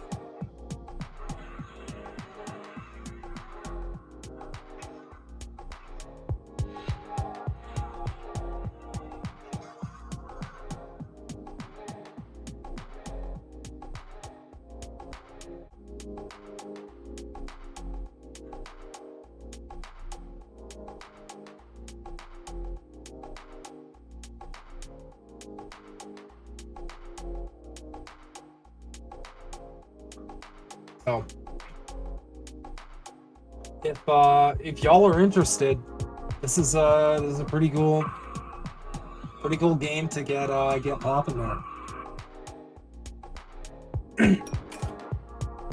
Yeah, next week I'll probably be showing love, as I said, to my CRPG fans. If you've talked to me for all of 5 minutes, you know my favorite genre of all time are CRPGs, computer RPGs. So like Baldur's Gate series, Neverwinter Nights, Wasteland series, Pathfinder. I could list them off all day. Divinity, Original Sin. The list is endless, but we're going to be checking out the Pathfinder Wrath of the Righteous DLC. So we're going to be switching it up there. Might go for 2 or 3 hours, see how it goes. I'm going to get better at promoting it too, just because this was kind of like an initial test run just to kind of get myself set up and kind of see what, kind of get comfortable with running my own streams and doing shit like that. So that's how we're going to roll moving forward. Oh no, you're spinning. Probably because you got stunned. But yeah, after that, I might be streaming Rogue Trader. If you haven't looked up Rogue Trader, check that shit out. It's a entry in the Warhammer series created by the same developers as Pathfinder Wrath of the Righteous, Owlcat Games. It looks phenomenal. I am definitely looking forward to covering it. And then after that, who knows? Maybe we'll have a guest on. Maybe we'll do some online Counter-Strike or an FPS of some kind. I am super rusty with FPS type games, so it might be fun to watch me take a bunch of fucking L's. Because that's definitely something that'll happen. Let's thistles this person. Snow hit me with so from Snow.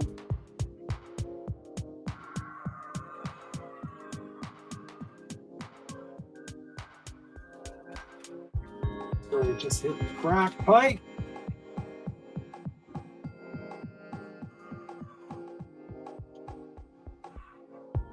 We do a little trolling. We do a little trolling.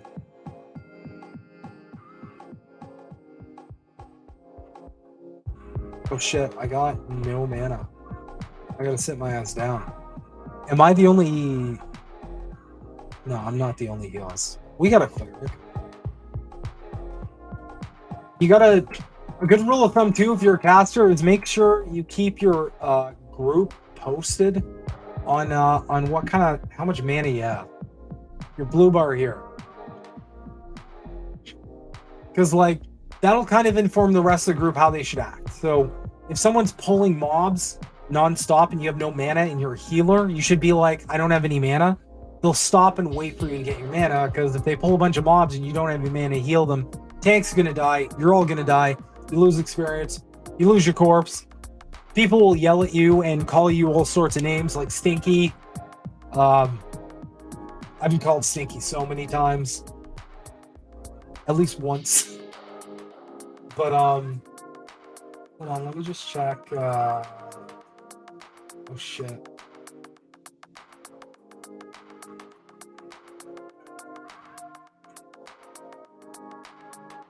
Okay.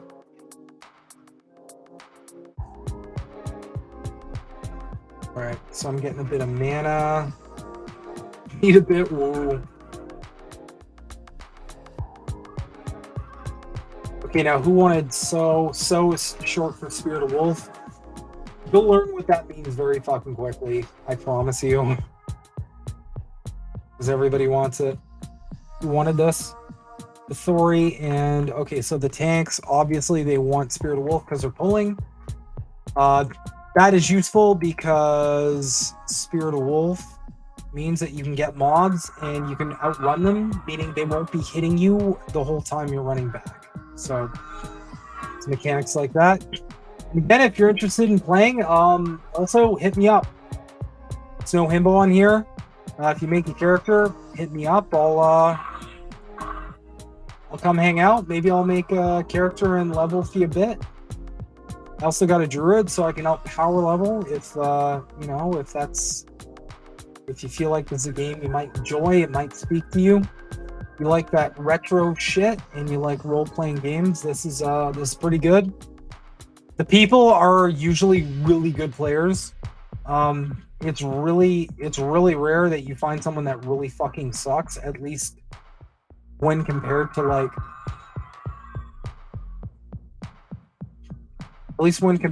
World of Warcraft, where you join like a pickup group or a pickup raid and like everybody's just shitting and farting and doing real big comes all day. Just fun. Everybody's like joking, they're memeing, they're having a good time.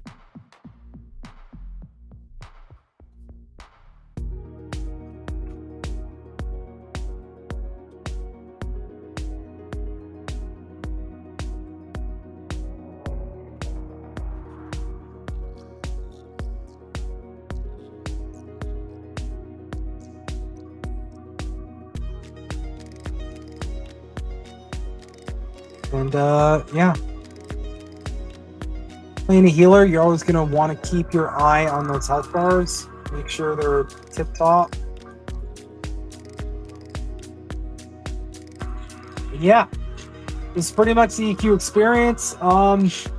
It's cozy, it's chill, but you also got to be on your feet because I'm not kidding, one fuck up can be incredibly detrimental to not just you, but your party. And if you fuck up enough, people are going to stop grouping with you. Luckily, I'm the best in the world, so everybody loves me. I'm kidding. I've just played this game a lot, and I'm sweaty as hell. So if you play it enough and you get sweaty enough, people will group with you because you kind of know what to do and what not to do. And, as a rule, if people are new, I'll usually kind of be like, hey, so, in the situation, you probably want to do this or you might want to do that. People are usually pretty understanding too. If you're a new player, they'll take time out to kind of, help you, learn the ropes.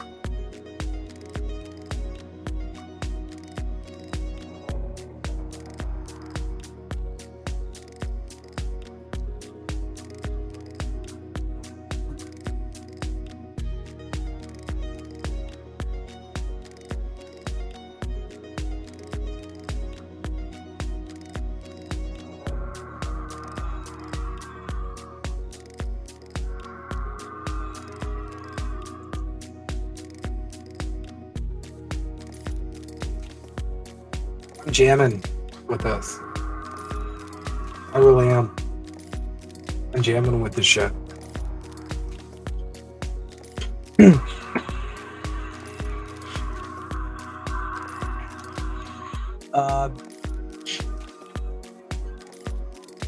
I will say though that other games that I cover probably going to be a little more action-packed, a little less cozy, just because it's kind of the EQ vibe. You're it doesn't look as engaging as it seems from the outside, but because of how high stakes the game is and how difficult it is, because this is a fucking hardcore MMO. There's no more hardcore MMO in the history of this planet.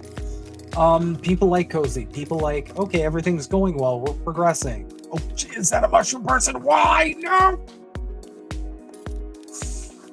There's all sorts of bullshit running around in here.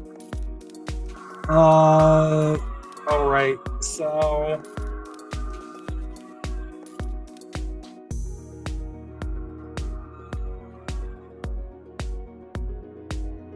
Probably gonna take the cleric off, but just in case.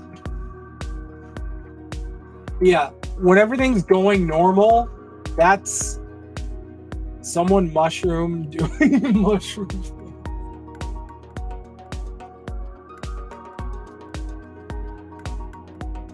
I might actually just advertise this to the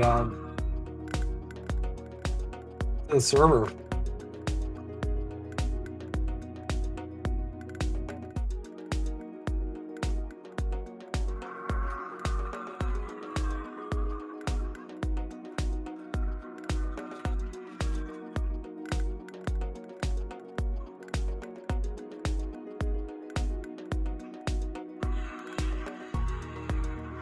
Are we looking for time? All right, we're coming up on midnight. So we might be calling it soon, unless y'all want me to keep going a little further. But I figure for the first one of these 2 hours is a nice chunk of time. I could do this for quite a while, though. That said, it's been a really long week, and I've been working my ass off at a new position, and it's a lot. And I'm in that awkward phase where I'm trying to master everything and master my craft all over again. So I'm a little pooped, as they say. I'm a little on the tired side. So I could kind of go either way, but I am leaning towards maybe actually having an early night and having a good wake up on Saturday and just fill out as much of the day as I can, or just be really sleepy. It's kind of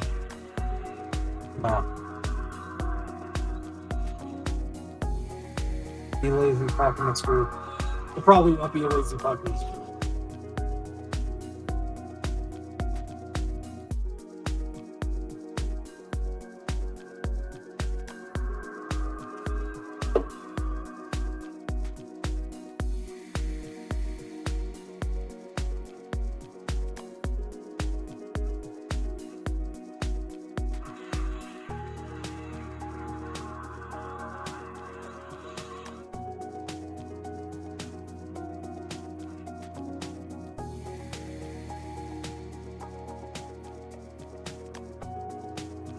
I'm gonna melee. Take my druid power. That was someone else who killed him, but I'm gonna pretend that I made a difference because that's how we roll. Oh goddamn.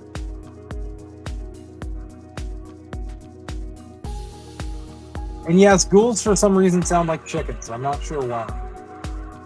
Never understood the logic of druids sounding like chickens. Or sorry, ghouls sounding like chickens. Oh, man. I didn't even get good sleep last night either because I've been actually streaming my Keister off this week. Different INN shit. But another cool thing about EQ is it's got these cool camera angles that might remind you of like older role-playing games.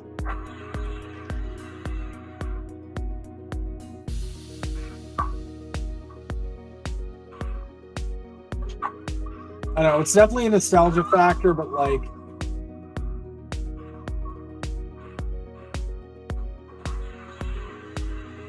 and if you ever like begin to cast a spell and the mob dies, or you want to cancel it, just press the duck key, and it will immediately stop that spell from casting, which is kind of neato.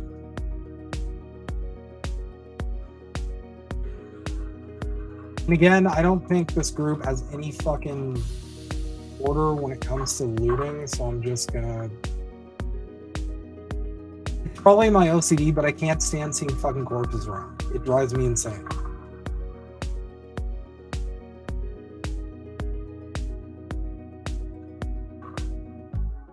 Like, I'm just destroying some of this shit, for example.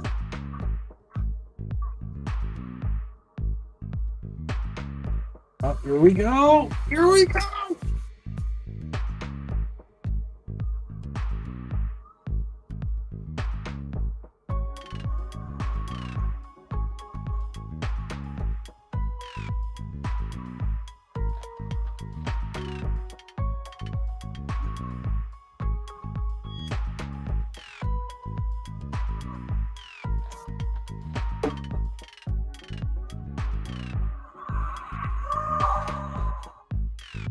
Oh shit. Wait, why did he leave? Is it something I did? Did he have to leave? Why Sugma or whatever leave? Or did Sugma or whatever go?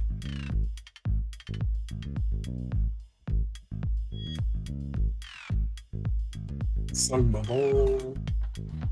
Oh, Sun Muck. Sorry. I just said Sugwa.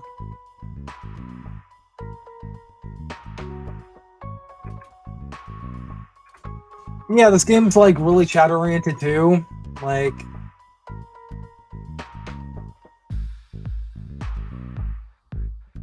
is this guy having a stroke? What is happening? He's so confused.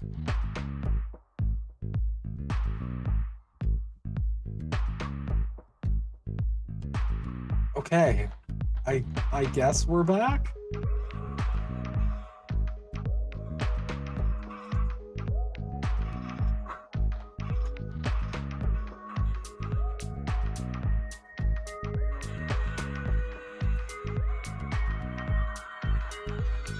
Right.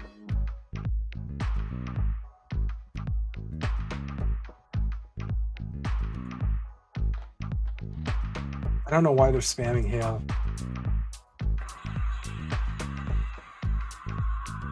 Oh.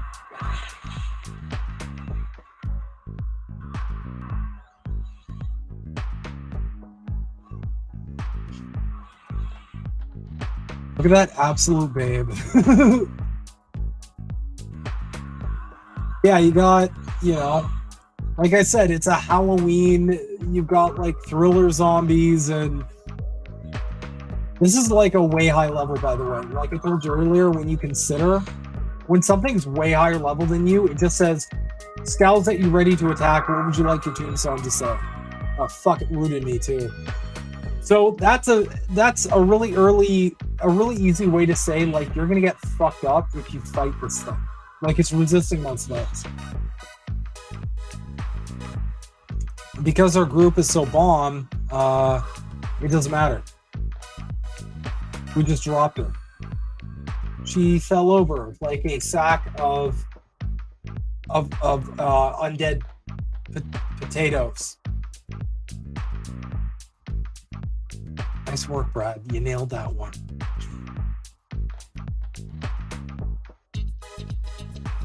Oh my fucking god, are you kidding me? I'm so rooted right now. It's depressing how rooted I am. Globe of Mist. What is that for again? What's that for again?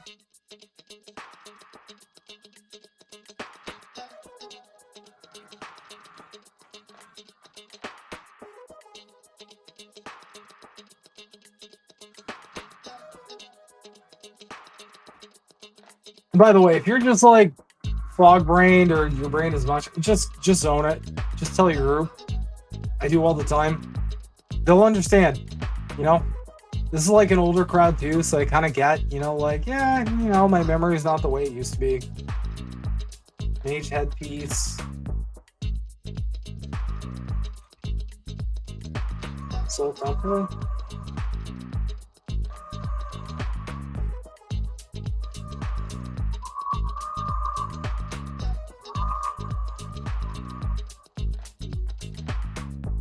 And the cool thing too is in dungeons you'll get like random quest loot that you can go and like kind of turn in other places to get like cool armor and shit. It's like after you play this, you realize like how much more in depth an MMORPG or like an online role-playing game in general could be if they just put enough love and time into it. And also, it'll make everything else feel cheap because, like, you'll realize just how, like, hollow and empty modern MMOs are.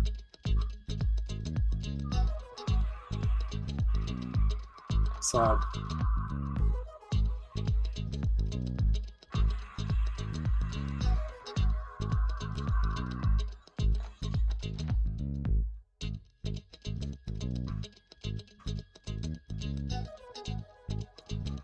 what do y'all think? Should we keep going? I am exhausted, but I think I got a little bit more in me.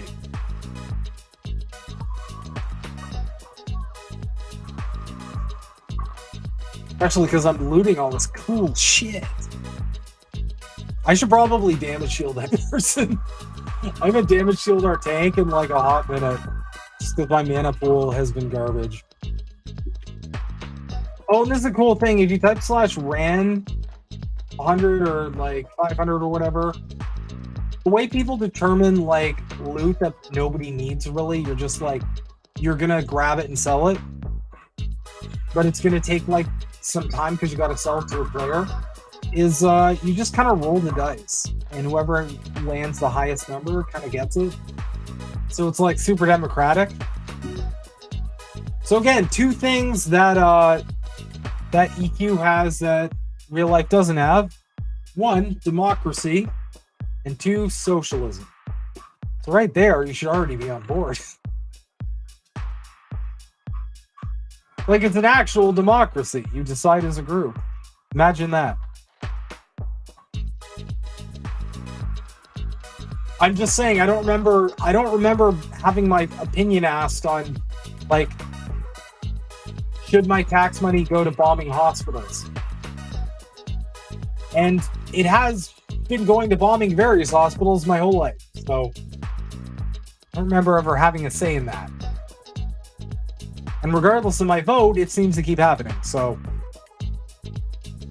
we should maybe stop coping and realize that in the West, not really much of a democracy now is.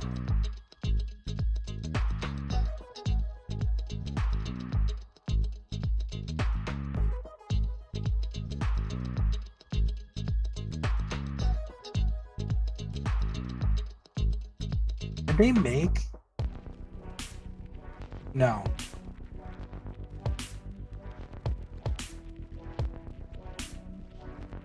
Wait, what?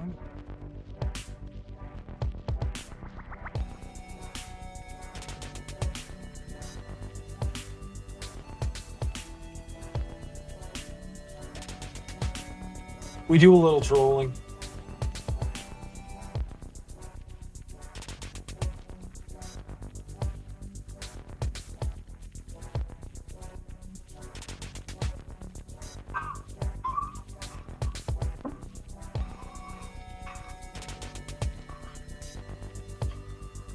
Hey! Y'all, it's that guy Dane.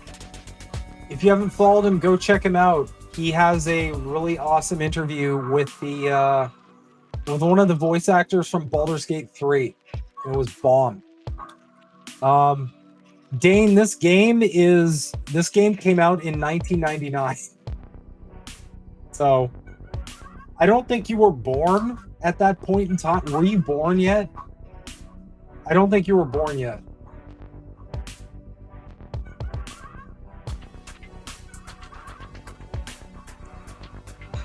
I'm mailing, guys. It's special.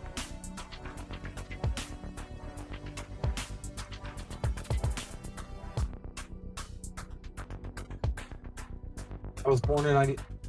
Holy fuck, you were 4 years old.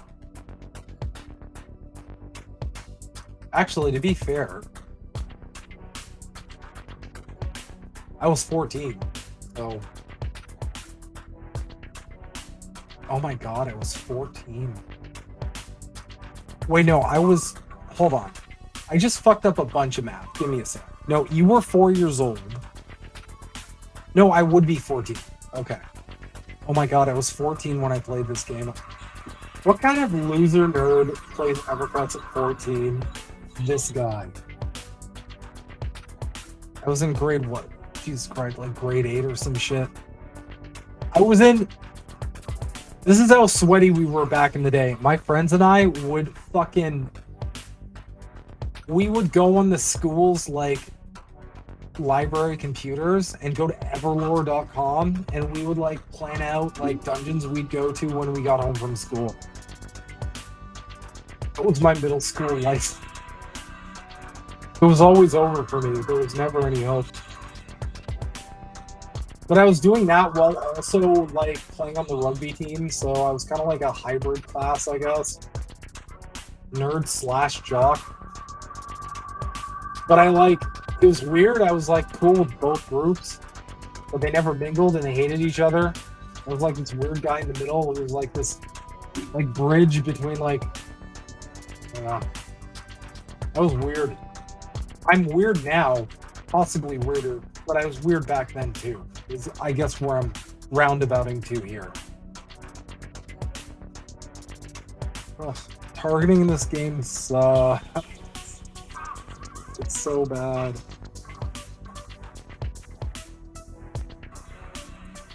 Here we go for another boom. And I'm gonna buff the tank with some strength, which is gonna increase her strength.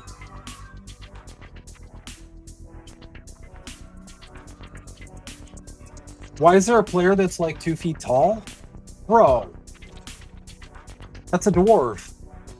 Dwarves are short. Oh, okay, so that's a high elf, but so there's a spell called Shrink. It's mostly for like ogres and trolls because they're like literally too fat to get into some structures. But yeah, that's Shrink. You cast a spell and basically you can make people like tiny.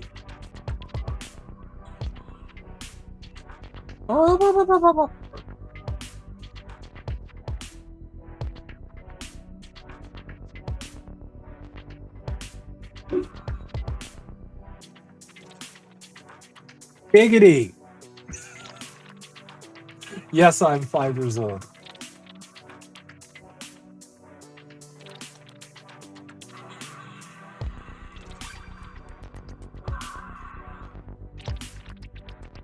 Oh, but this is a crowning achievement of this game. Are you guys ready for this? This is why you should play Project Quarm. Are you ready?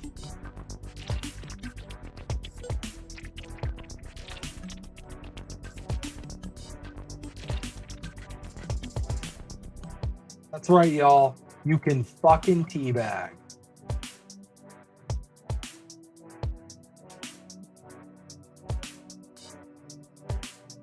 The homie and leave stream up. Much love, my dude. I don't know how much longer I have in me just because I'm like cross-eyed tired, but it is always awesome seeing you, my dude. Shit, let me know if you want to do an interview sometime. I'll promote, I'll do up the channel. Have a good one, brother.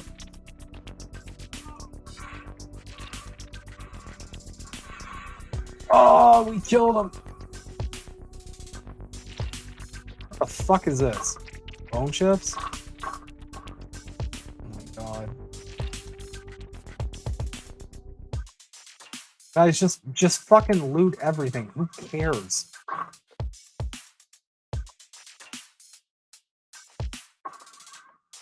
I don't know what happened there. But whatever it goes.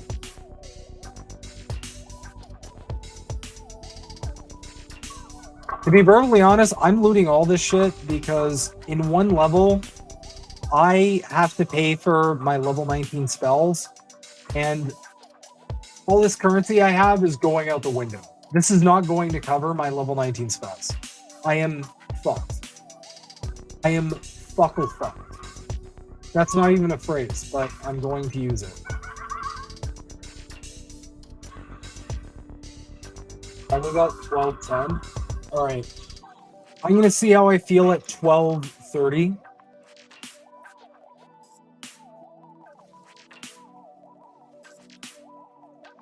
I call Ben. Might go till 1. We'll see. 2-hour stream, not too bad, but we can go to 3 if we want to do that. I might be a little brain dead by then. I might be like drooling on myself, but if y'all don't mind that I'm drooling on myself, I'm good to go.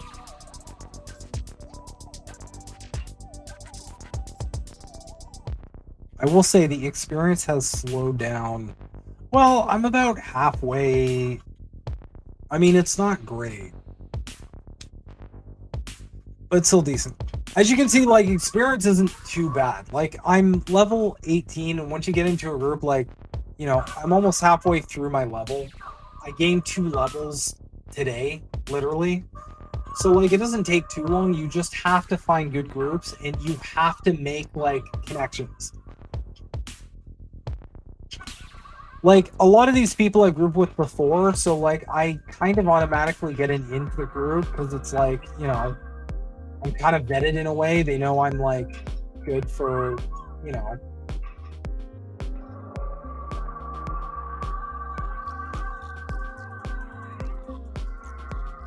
I'm good for like, you know, playing the role I'm Dell. So if you do decide to get in this, just do your best. You know, be mindful of other people. Try to put yourself in other people's shoes. Basically, the same way that you win in real life. You know, be righteous to others. Always try and put yourself in someone else's shoes, even if it's hard for you, even if you have impaired empathy due to unhealed childhood trauma, which again wasn't your fault, but you should probably get therapy for. You know, try to always be like, how would I feel if I was in this situation? With any online games, especially EQ, that'll go fucking miles.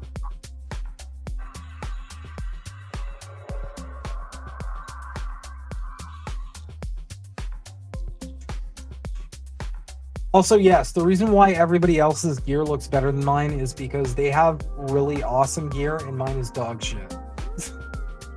I'm still wearing like leather. Just a mess.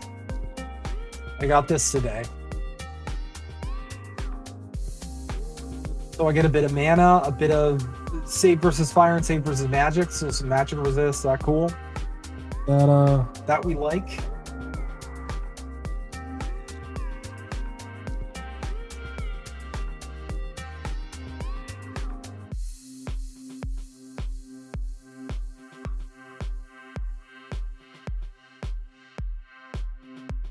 I'm liking the tunes. Oh fuck! What? Oh, what are we doing? What is this pull? Oh fuck me! Oh, we might be done. Can we take this? I got a thistle this bitch. I am like low fucking mana too. Like, see this? I don't got a lot of juice left. So I hope the healer's on fire because I can't do much until I get some mana back. Speaking of, I don't know why I said speaking of because I just have to pee, but I have to pee. So.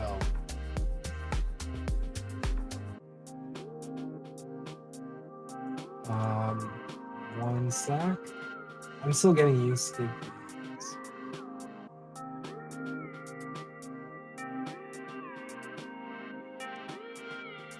I will be back.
And we're back. All right. Let's fucking go.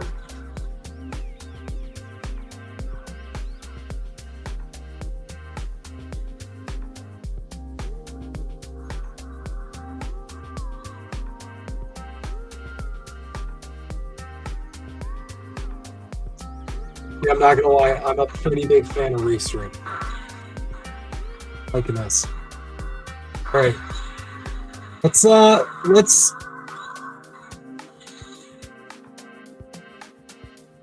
do some damage here. Oh no, Spirit of Warfare.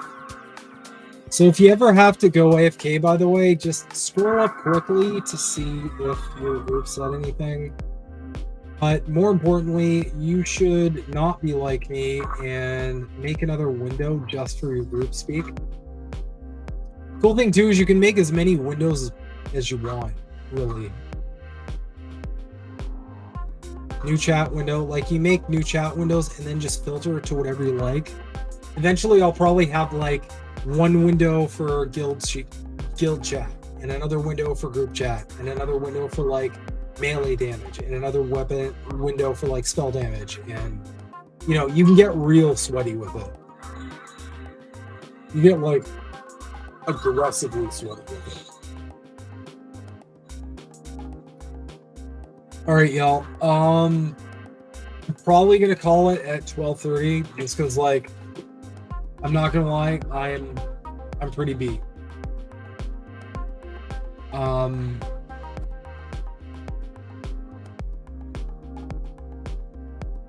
For the next one though, we're probably, let's see, probably gonna be 10 again, but we're gonna go ahead and see if we can do 10 to 1, maybe 10 to 2.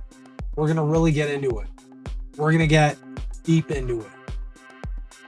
And we're gonna try and grind out as much of the DLC as we can. For the Lord of Nothing, Pathfinder Wrath of the Righteous.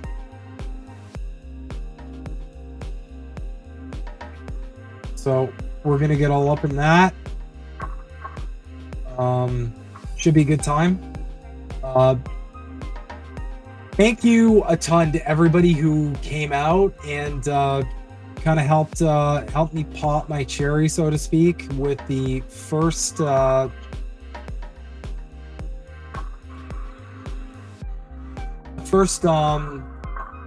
see, this is how you know I'm tired. I'm starting to squirrel. My first solo stream on INN. A lot of this was me just kind of seeing how it would go and how everything would flow together, and I feel like it's flown together really well. You know, this feels very natural to me. It feels very comfy. What the fuck? Oh, the Lesser Blade Fiend! No, not the Lesser Blade Fiend!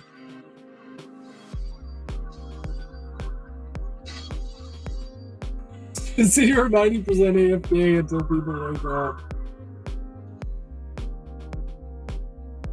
And grab whatever loot there is. Pugly.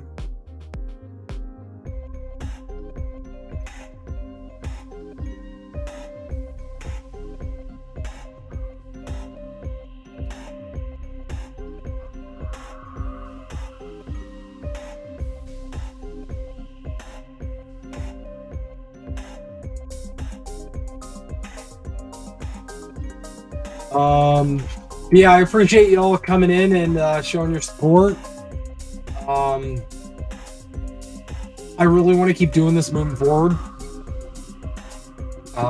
You know, just running these streams, covering some good video games. Hopefully we'll get some guests on. And we can have more like conversations. This is probably going to evolve over time. It's very much a rough sort of thing.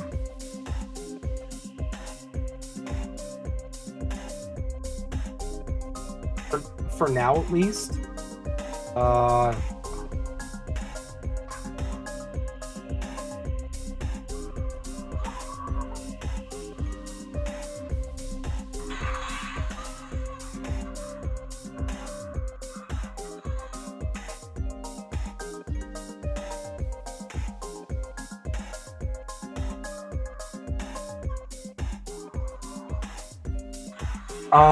But yeah, we'll see where this goes, what it evolves into. But yeah, again, really appreciate everybody coming out and hanging out.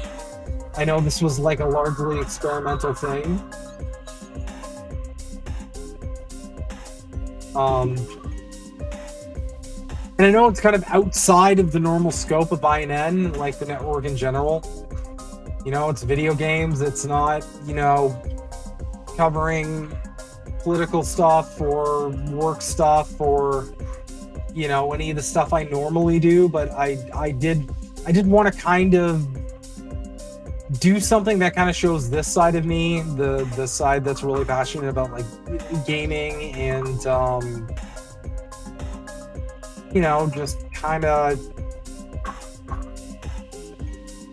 I believe very strongly in showing every side of yourself, so to speak. And video games have got me through some of the toughest, easily the toughest moments of my life. So I wanted to really open up in that regard. What the fuck are you doing? Sorry. I don't know. This person's... What are... Okay, I don't care. It's weird. People are weird. I wanted to kind of do something a little different and off the beaten path. And, you know, who knows? Maybe this can eventually evolve into, you know, covering like video game news and, you know, the developments in that regard. Because, you know, like, I feel like I've always felt like there needs to be more of an independent voice when it comes to like covering video game developments and stuff. So we'll really see how that goes. And we'll see what direction this goes in. I'm open to anything.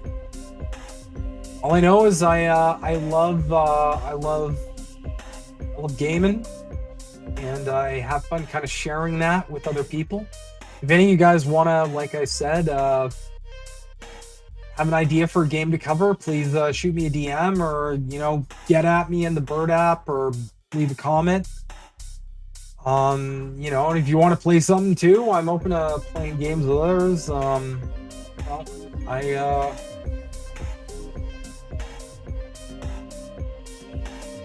yeah, it's wide open playing field. Oh, and while I have her, this used to be my kitten, but as you can see, she's now become she has grown like a weed, and now I believe she's a cat now. She's like this summer old. So she was like a little infant baby this summer.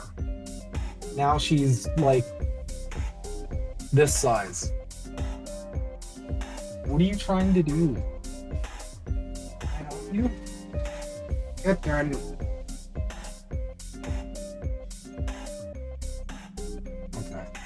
She likes being a parrot. I'm not sure why.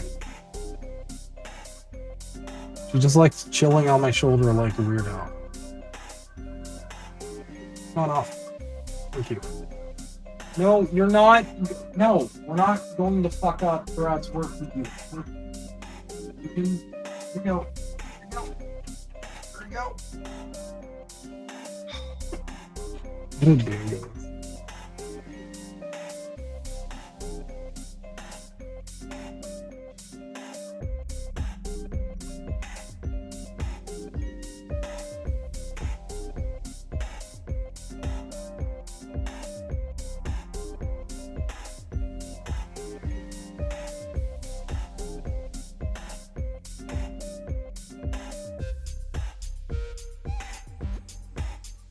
Oh my god, he's right though. Holy fuck, like these people are asleep.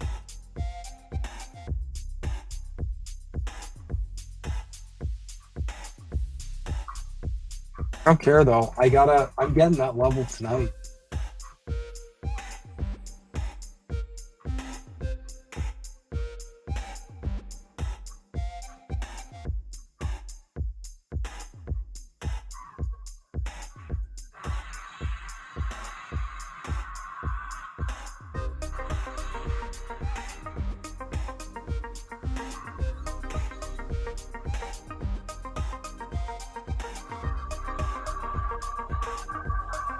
Damn, let me get 31. We should play some Switch Online. Heidi, I'm sorry, but I don't own a Switch. I want to because I was a massive Nintendo kid. I was like a massive Nintendo fanboy, and it fucking sucks that I'm missing out on like the new Mario RPG and like further installments in the Metroid series, because I was like obsessed with Metroid. Yeah, but they gatekeep all their shit. They don't have anything for PC, and I'm a PC guy. I don't do any console stuff. Got a computer game you can suggest or a cross-platform? Totally down. Invite, please. What happened?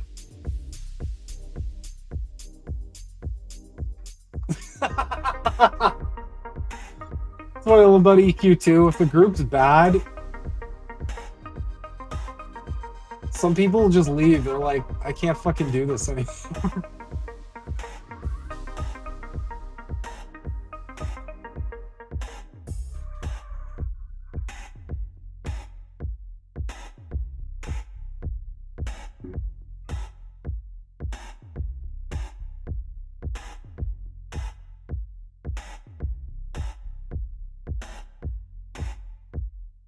Oh my god, did he disband the other guy before he fucking left?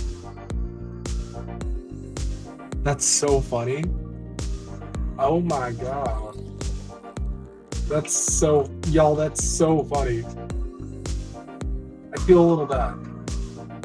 But it's also a video game, so...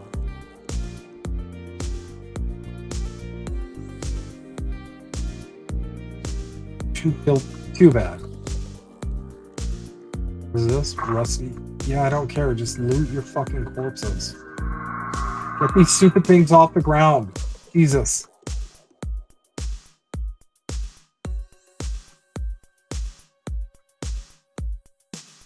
A target.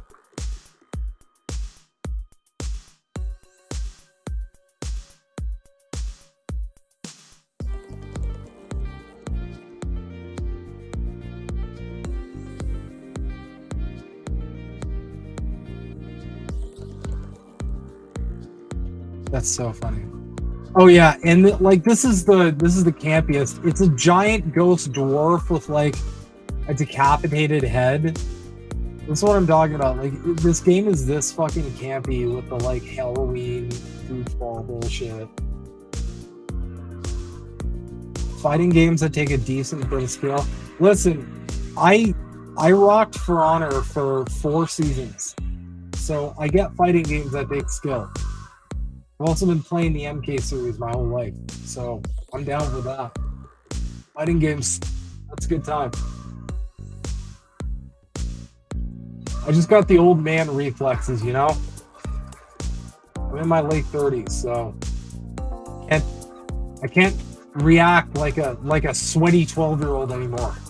I wish I could. But I got the old man gamer hands. I'm still pretty good. I could probably BTFO the average human. But all in all, most people are probably gonna react faster than Johnny Slug Digits over here.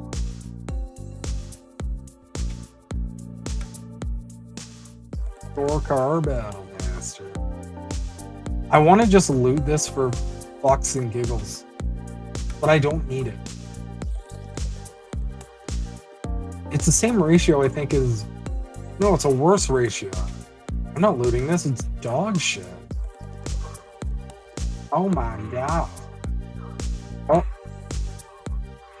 Alright, who... Pick a tank. Someone choose to tank. I'm gonna run out of mana. Damage shielding both, you fucks. You damn sweaties. You damn sweaty bimbos.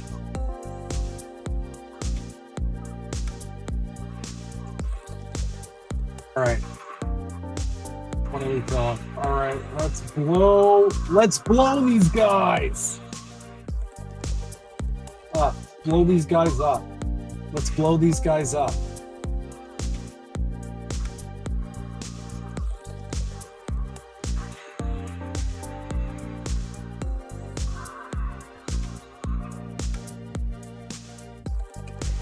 Oh yeah, well I'm an honorary 44-year-old. I don't know what I just said, but I don't care.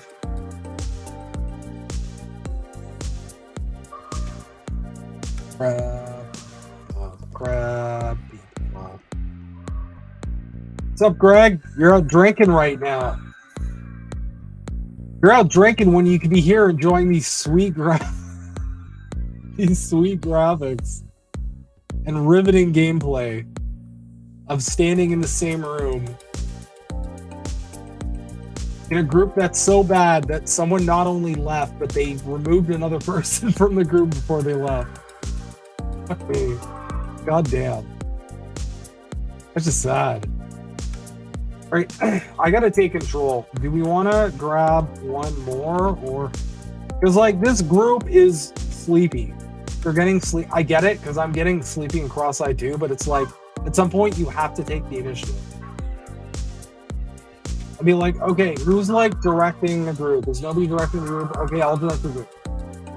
And it's not even like I want to be like a controller person or whatever. It's just like someone has to fill this role. Even though I don't like being the I don't like being the leader of things. That's usually a role I have to fill out of necessity. I'm not even that good at it, I don't think, but I'll be the guy that volunteers to fill that position because it's needed for the greater good, I guess. Isn't that what Lennon said? No, I'm pretty sure he didn't. That's the joke.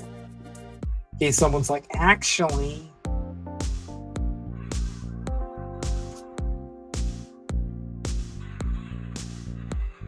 Oh yeah, MVC. Muffins versus Cookies, right? That's the game. I used to play Muffins versus Cookies all the time. That was my favorite fighting game, for sure. Muffins versus Cookies is excellent. I've never played Muffins versus Cookies 2, though. How is that?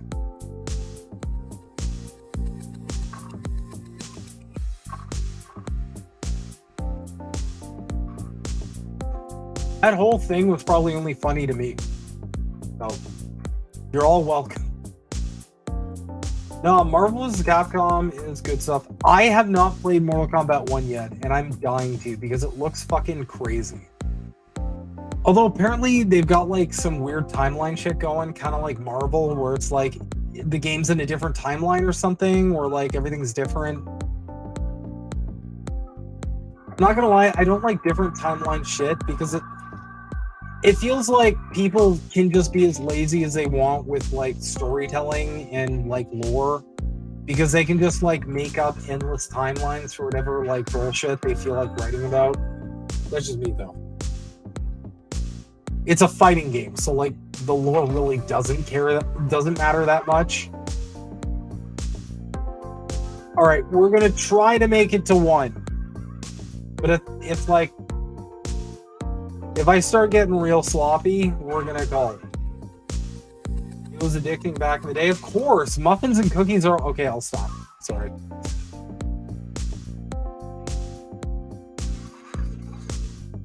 That's a real problem with ADHD. You yes and yourself.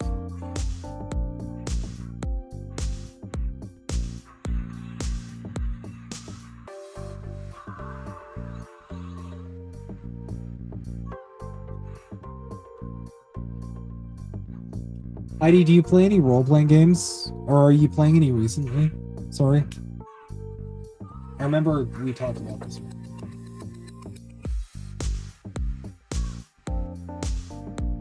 Gotta do it, guys. Oh, yeah.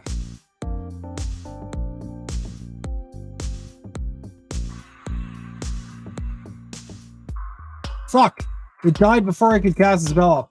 Okay, that's another tip for EQ.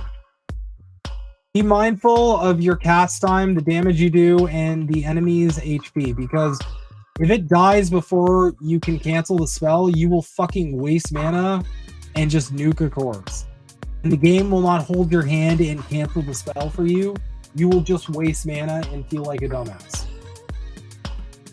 Fair warning. This game does not hold your hand.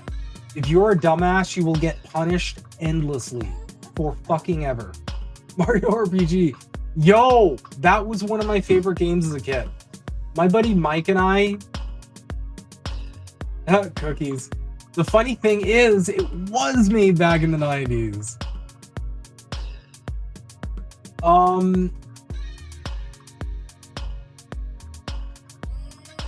Oh my god, I just squirreled. I completely forgot what I was gonna say. No, my buddy Mike and I fucking we'd go up to my cottage and we would just bring this Super Nintendo and we would literally just play Mario RPG over and over and over again.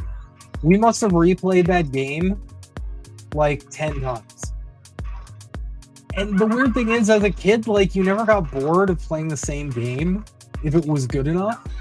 I remember I must have beaten Super Metroid like 10 times too. And nowadays, I'll beat a game and I'll probably just never go back to it. If it's really good, like Pathfinder Wrath of the Righteous or Baldur's Gate 3, like, yeah, I'll give it a couple replays, but for the most part, there's a point where you're just like, yeah, okay, I'm done with this game. But as a kid, you're like, no, this is just a game. I can play it forever. Nobody can stop me. Same thing with like GoldenEye, Mario 64. Fuck, I played all of them.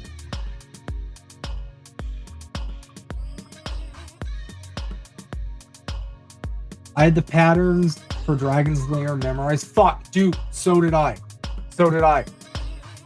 That whole, Jesus, it's another Mushroom Man. What is with the Mushroom Man? Stop doing that. It's scary. Fuck. Freaks me out. Dude, I originally had the whole pattern for fighting Singe at the end.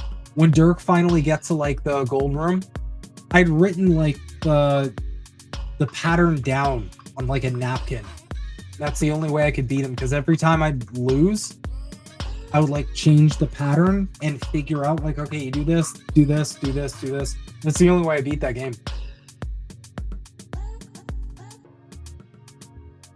If you think about it, Dragon's Lair was like a really primitive version of Guitar Hero. Same with, like, Parappa the Rapper. Yeah, man. Dragon's Lair was good times. That was, wasn't that Don Bluth? The animator who did, like, All Dogs Go to Heaven, The Secret of Nim, shit like that. It was the same animator, right? I'm pretty sure it was.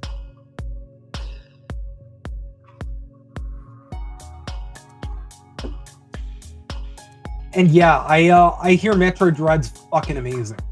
If that ever comes out for PC, I'm buying it instantly. I'm not gonna lie, if there's one game that would make me buy a Switch just to play, yeah, I kind of figured it was Don Bluth. It's the same, like, gritty animation art style, which I fucking miss. Fun fact, the reason why you don't see those cool gritty art animation styles anymore and everybody switched to 3D is actually thanks to capitalism. Look it up. Anyway.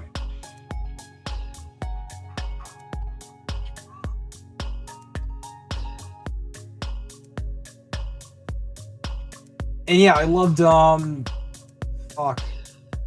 What was Dragon's Lair originally on? It was on Sega CD, wasn't it? I'm pretty sure it was Sega CD. Yeah, it was Sega CD. Because I remember everybody thought it was, like, so revolutionary that, like a computer system could, like, play video. We thought it was, like, so badass. But it was really just basically like a shitty Super Nintendo. Yeah, it was arcade original, for sure. But it was essentially just a shitty Super Nintendo. And,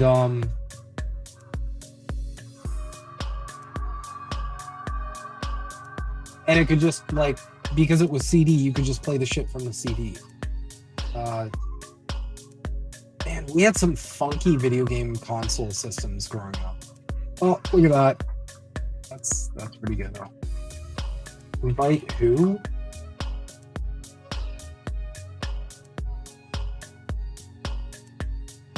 We gotta invite somebody, because we're never going to get anywhere with DPS is fucking shitty.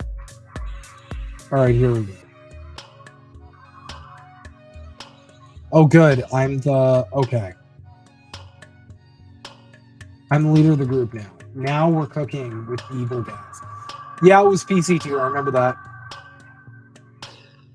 Shit, you want me to really date myself? I remember shareware. Does anybody else remember shareware? When you got those fucking floppy disks and it's like, you can play this game for like 3 levels and then you gotta go buy it. Here's how you can buy this game. That's how old my ass is.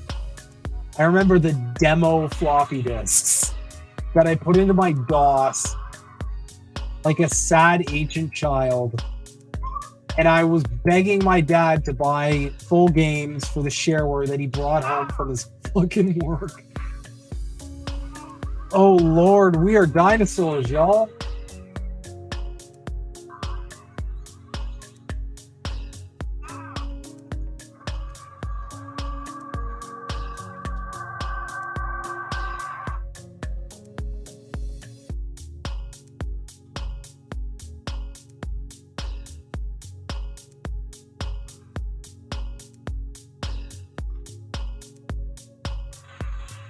Alright, boss. We got some fucking DPS.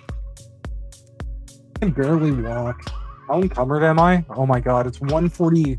My weight is 141. My carry is 67. That is fucking depressing, y'all. Alright, it's 12:42. Fuck it. We're going to 1. We're doing 3 hours.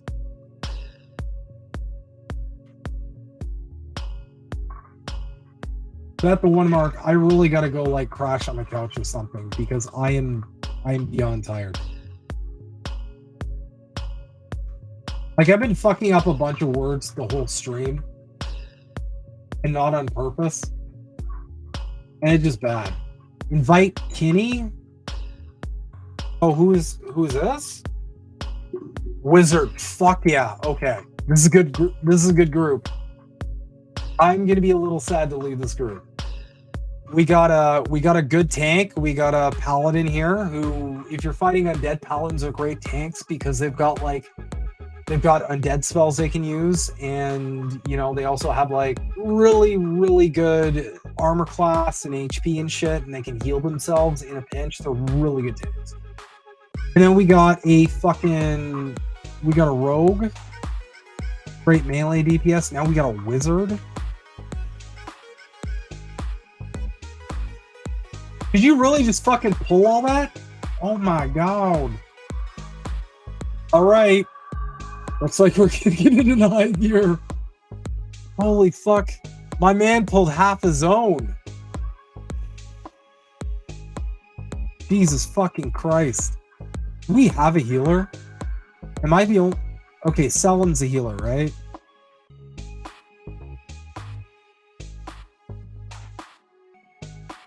Okay, good. We have a 22 cleric. I'm fine.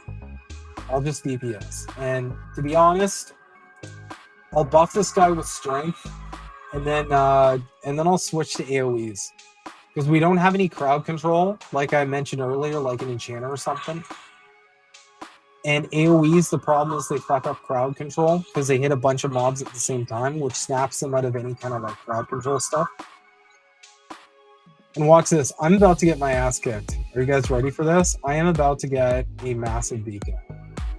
And the group's gonna get mad at me, but I don't care. Fucking boosh! Making it rain! Oh, nice. Alright. So we got some decent aggro management up in here. I'm gonna finish this fucker off. Good night.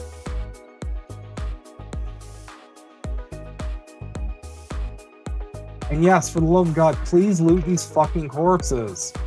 Don't leave this bullshit just on the ground. I sort of got this one group just left 1 million corpses on the ground, and you couldn't target anything. It was infuriating.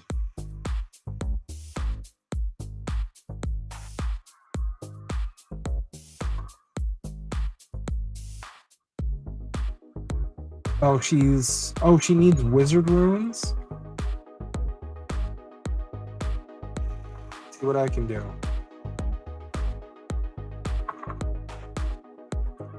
I got a bunch.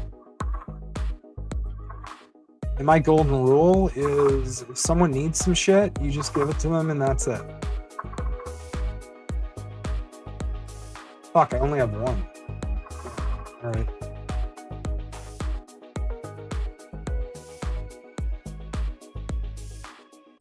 Oh, we're gonna make her rain again. Let's do it. Boosh. Can I do it again? No, I have no mana. I just need to sit my ass. I'm gonna sit my ass down because I got no fucking mana no more. That was my fault because I went ape shit with spells. And that's what happens when you go ape shit with spells. You lose all your mana. Oh, fuck me. What happened? Is the cleric asleep? Is he drunk?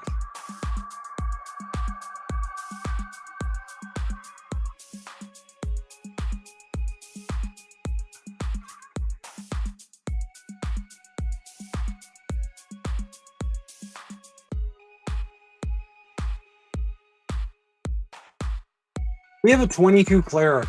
The paladin should not be using lay on hands. That's embarrassing. Why is the death? Is this like a pathing bug? I don't remember this.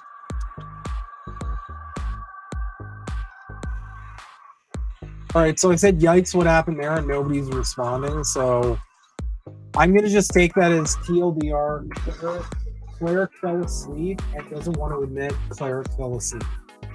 I think that's all this fucking is. Yeah. Pretty sure. Safe bet. Is the remake actually worth the money? Mario RPG? It looks like it. It looks really good. But I don't know. Nintendo shit these days is always like insanely expensive. It's probably good for nostalgia bros. Because it's like, yay, I can play my favorite baby game, but as an adult, not feel embarrassed about the graphics. I can be a baby again. Alright, now the XP is flying again. Let's go. Let's go. I will be playing Project Quarm again at some point in the future. I just will not, probably not going to be next week. I really want to dive into the Wrath of the Righteous DLC just because I've heard like insane reviews.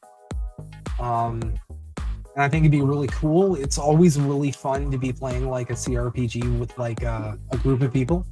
You know, because you can kind of decide what to do as a group. So that aspect of it is pretty freaking neaters, as we say.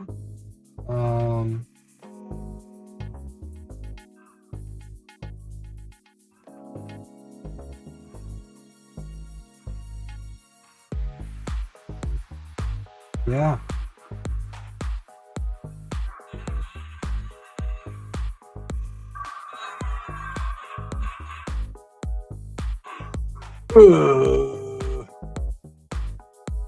Grabbing some bullshit.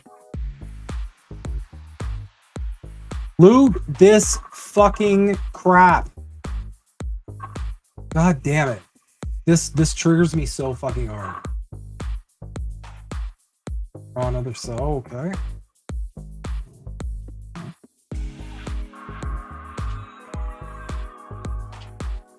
One thing to look out for is if this does look fun to you and you want to play a druid, the problem is you're going to be casting Spirit of Wolf on everybody in your immediate vicinity every second of the fucking day forever.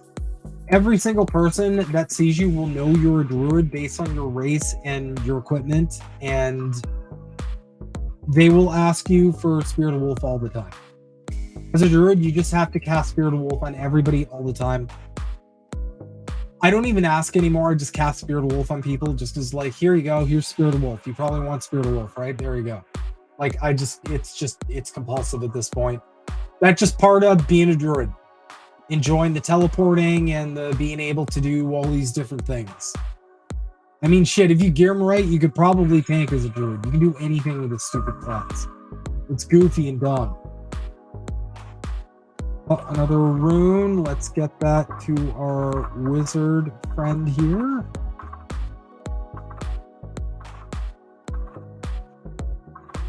We're almost out of room.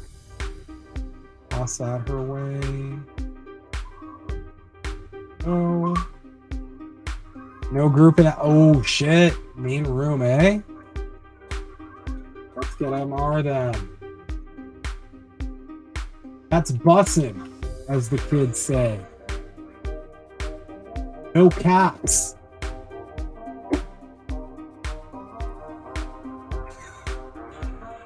Everybody in this group right now is probably like, is this dude 100 years old?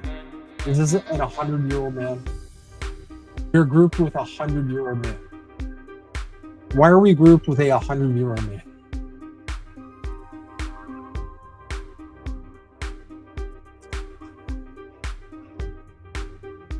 Oh, fuck. Okay. All right. Yeah. I am starting. Ow! Don't hit me. Piece of shit. Stop being a dirty hoe.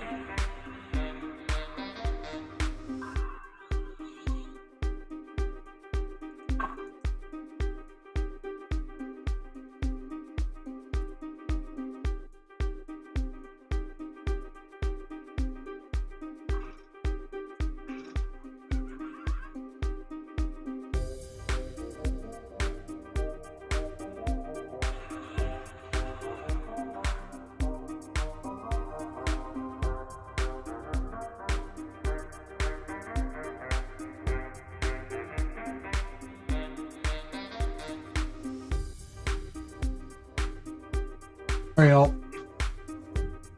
We're 12:53. Definitely gonna call it at 1.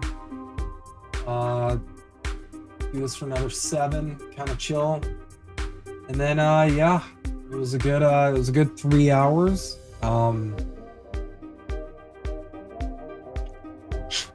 Again, if you want to play on the server, it's free. If you want to get started, what I'll probably do is I'll probably leave a comment on the video on where to look up. But if you want to, just look up Project Quarm getting started. There's a couple of the higher content creators and a couple pretty popular streamers who you know, are pretty gung-ho about the private server, and they give like really detailed, like comprehensive instructions on like, fuck yeah, anyway, they give pretty comprehensive instructions on how to like get started. But TLDR, just, it gives you all the shit to download, like the client and the game and all that. You can download it. It's really easy. You just copy like a couple files over, and then you're good to go. You just go make an account. It's free. So, you know, if you're on a budget, you don't want to pay a sub fee, you don't want to pay for microtransactions, you just want to have a good retro role-playing game, D&D style sort of experience, look into it. But yeah, next week we're going to be diving into Pathfinder. Week after that, to be decided. Before the new year, I am definitely going to be doing another Project Quarm stream. You know, might have some company. We'll see how it goes. But yeah, hopefully that'll be a little more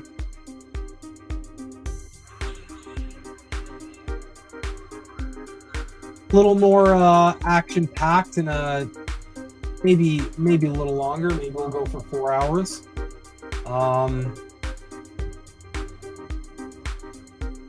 But yeah, it's been fun. I had a lot of fun doing this. I didn't know how I'd be able to kind of gel with the restream and, you know, all the other shit. But yeah, if anyone is trying to take the MR right, don't. It is taken already. Yeah, sorry, it's not. Yeah, it's surface.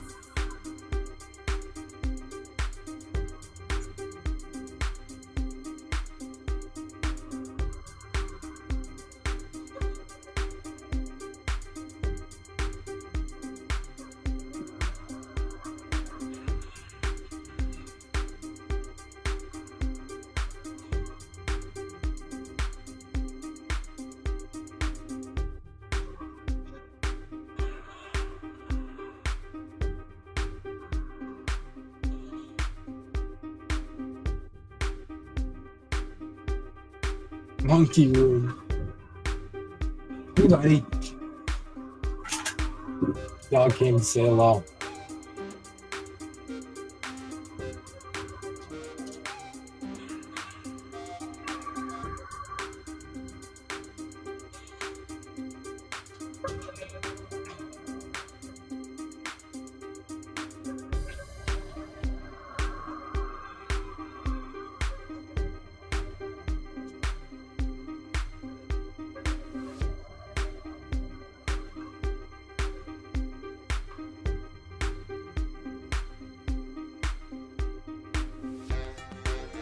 Guess we're going back. Fuck, I aggroed one. I turn around.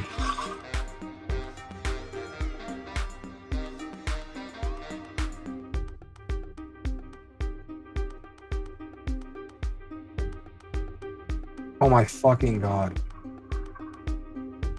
Alright, I'm just going around. I'm not going to risk getting fucked up.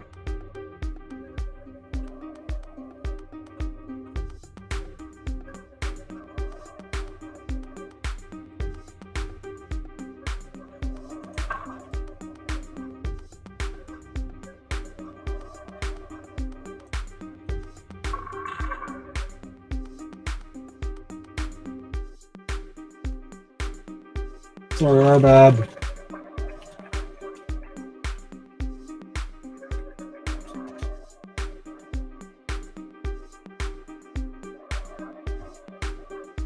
Didn't know it was possible to wipe it MR. Gotta be a little spicy when they're being picked.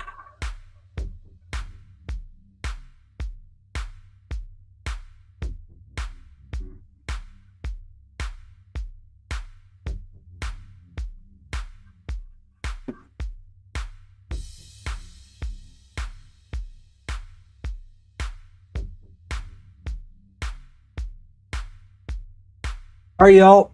Well, we're coming up to 1. I want to thank everybody so much for being a part of this. This is the first one I've ever done.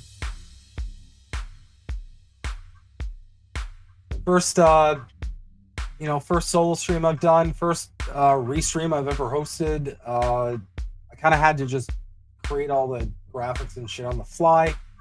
And I really didn't know, like I said, how it would turn out. I'm really enjoying this. I'm enjoying the setup. So, I think we'll keep going. I need to get better at promoting it. And it might evolve one way or another, but it's definitely something that I'm looking forward to doing more of. So thank you guys so much. Yeah, I will see you guys soon. I'll definitely see you guys soon because, check out Politically Homeless, check out Nobody Wants to Work Anymore. I am so sorry that y'all have to see my face so much, but it is what it is, right? Maybe I'll invest in a good mask. Yeah, thank you guys so much for the support. Love y'all, and Snow Himbo out.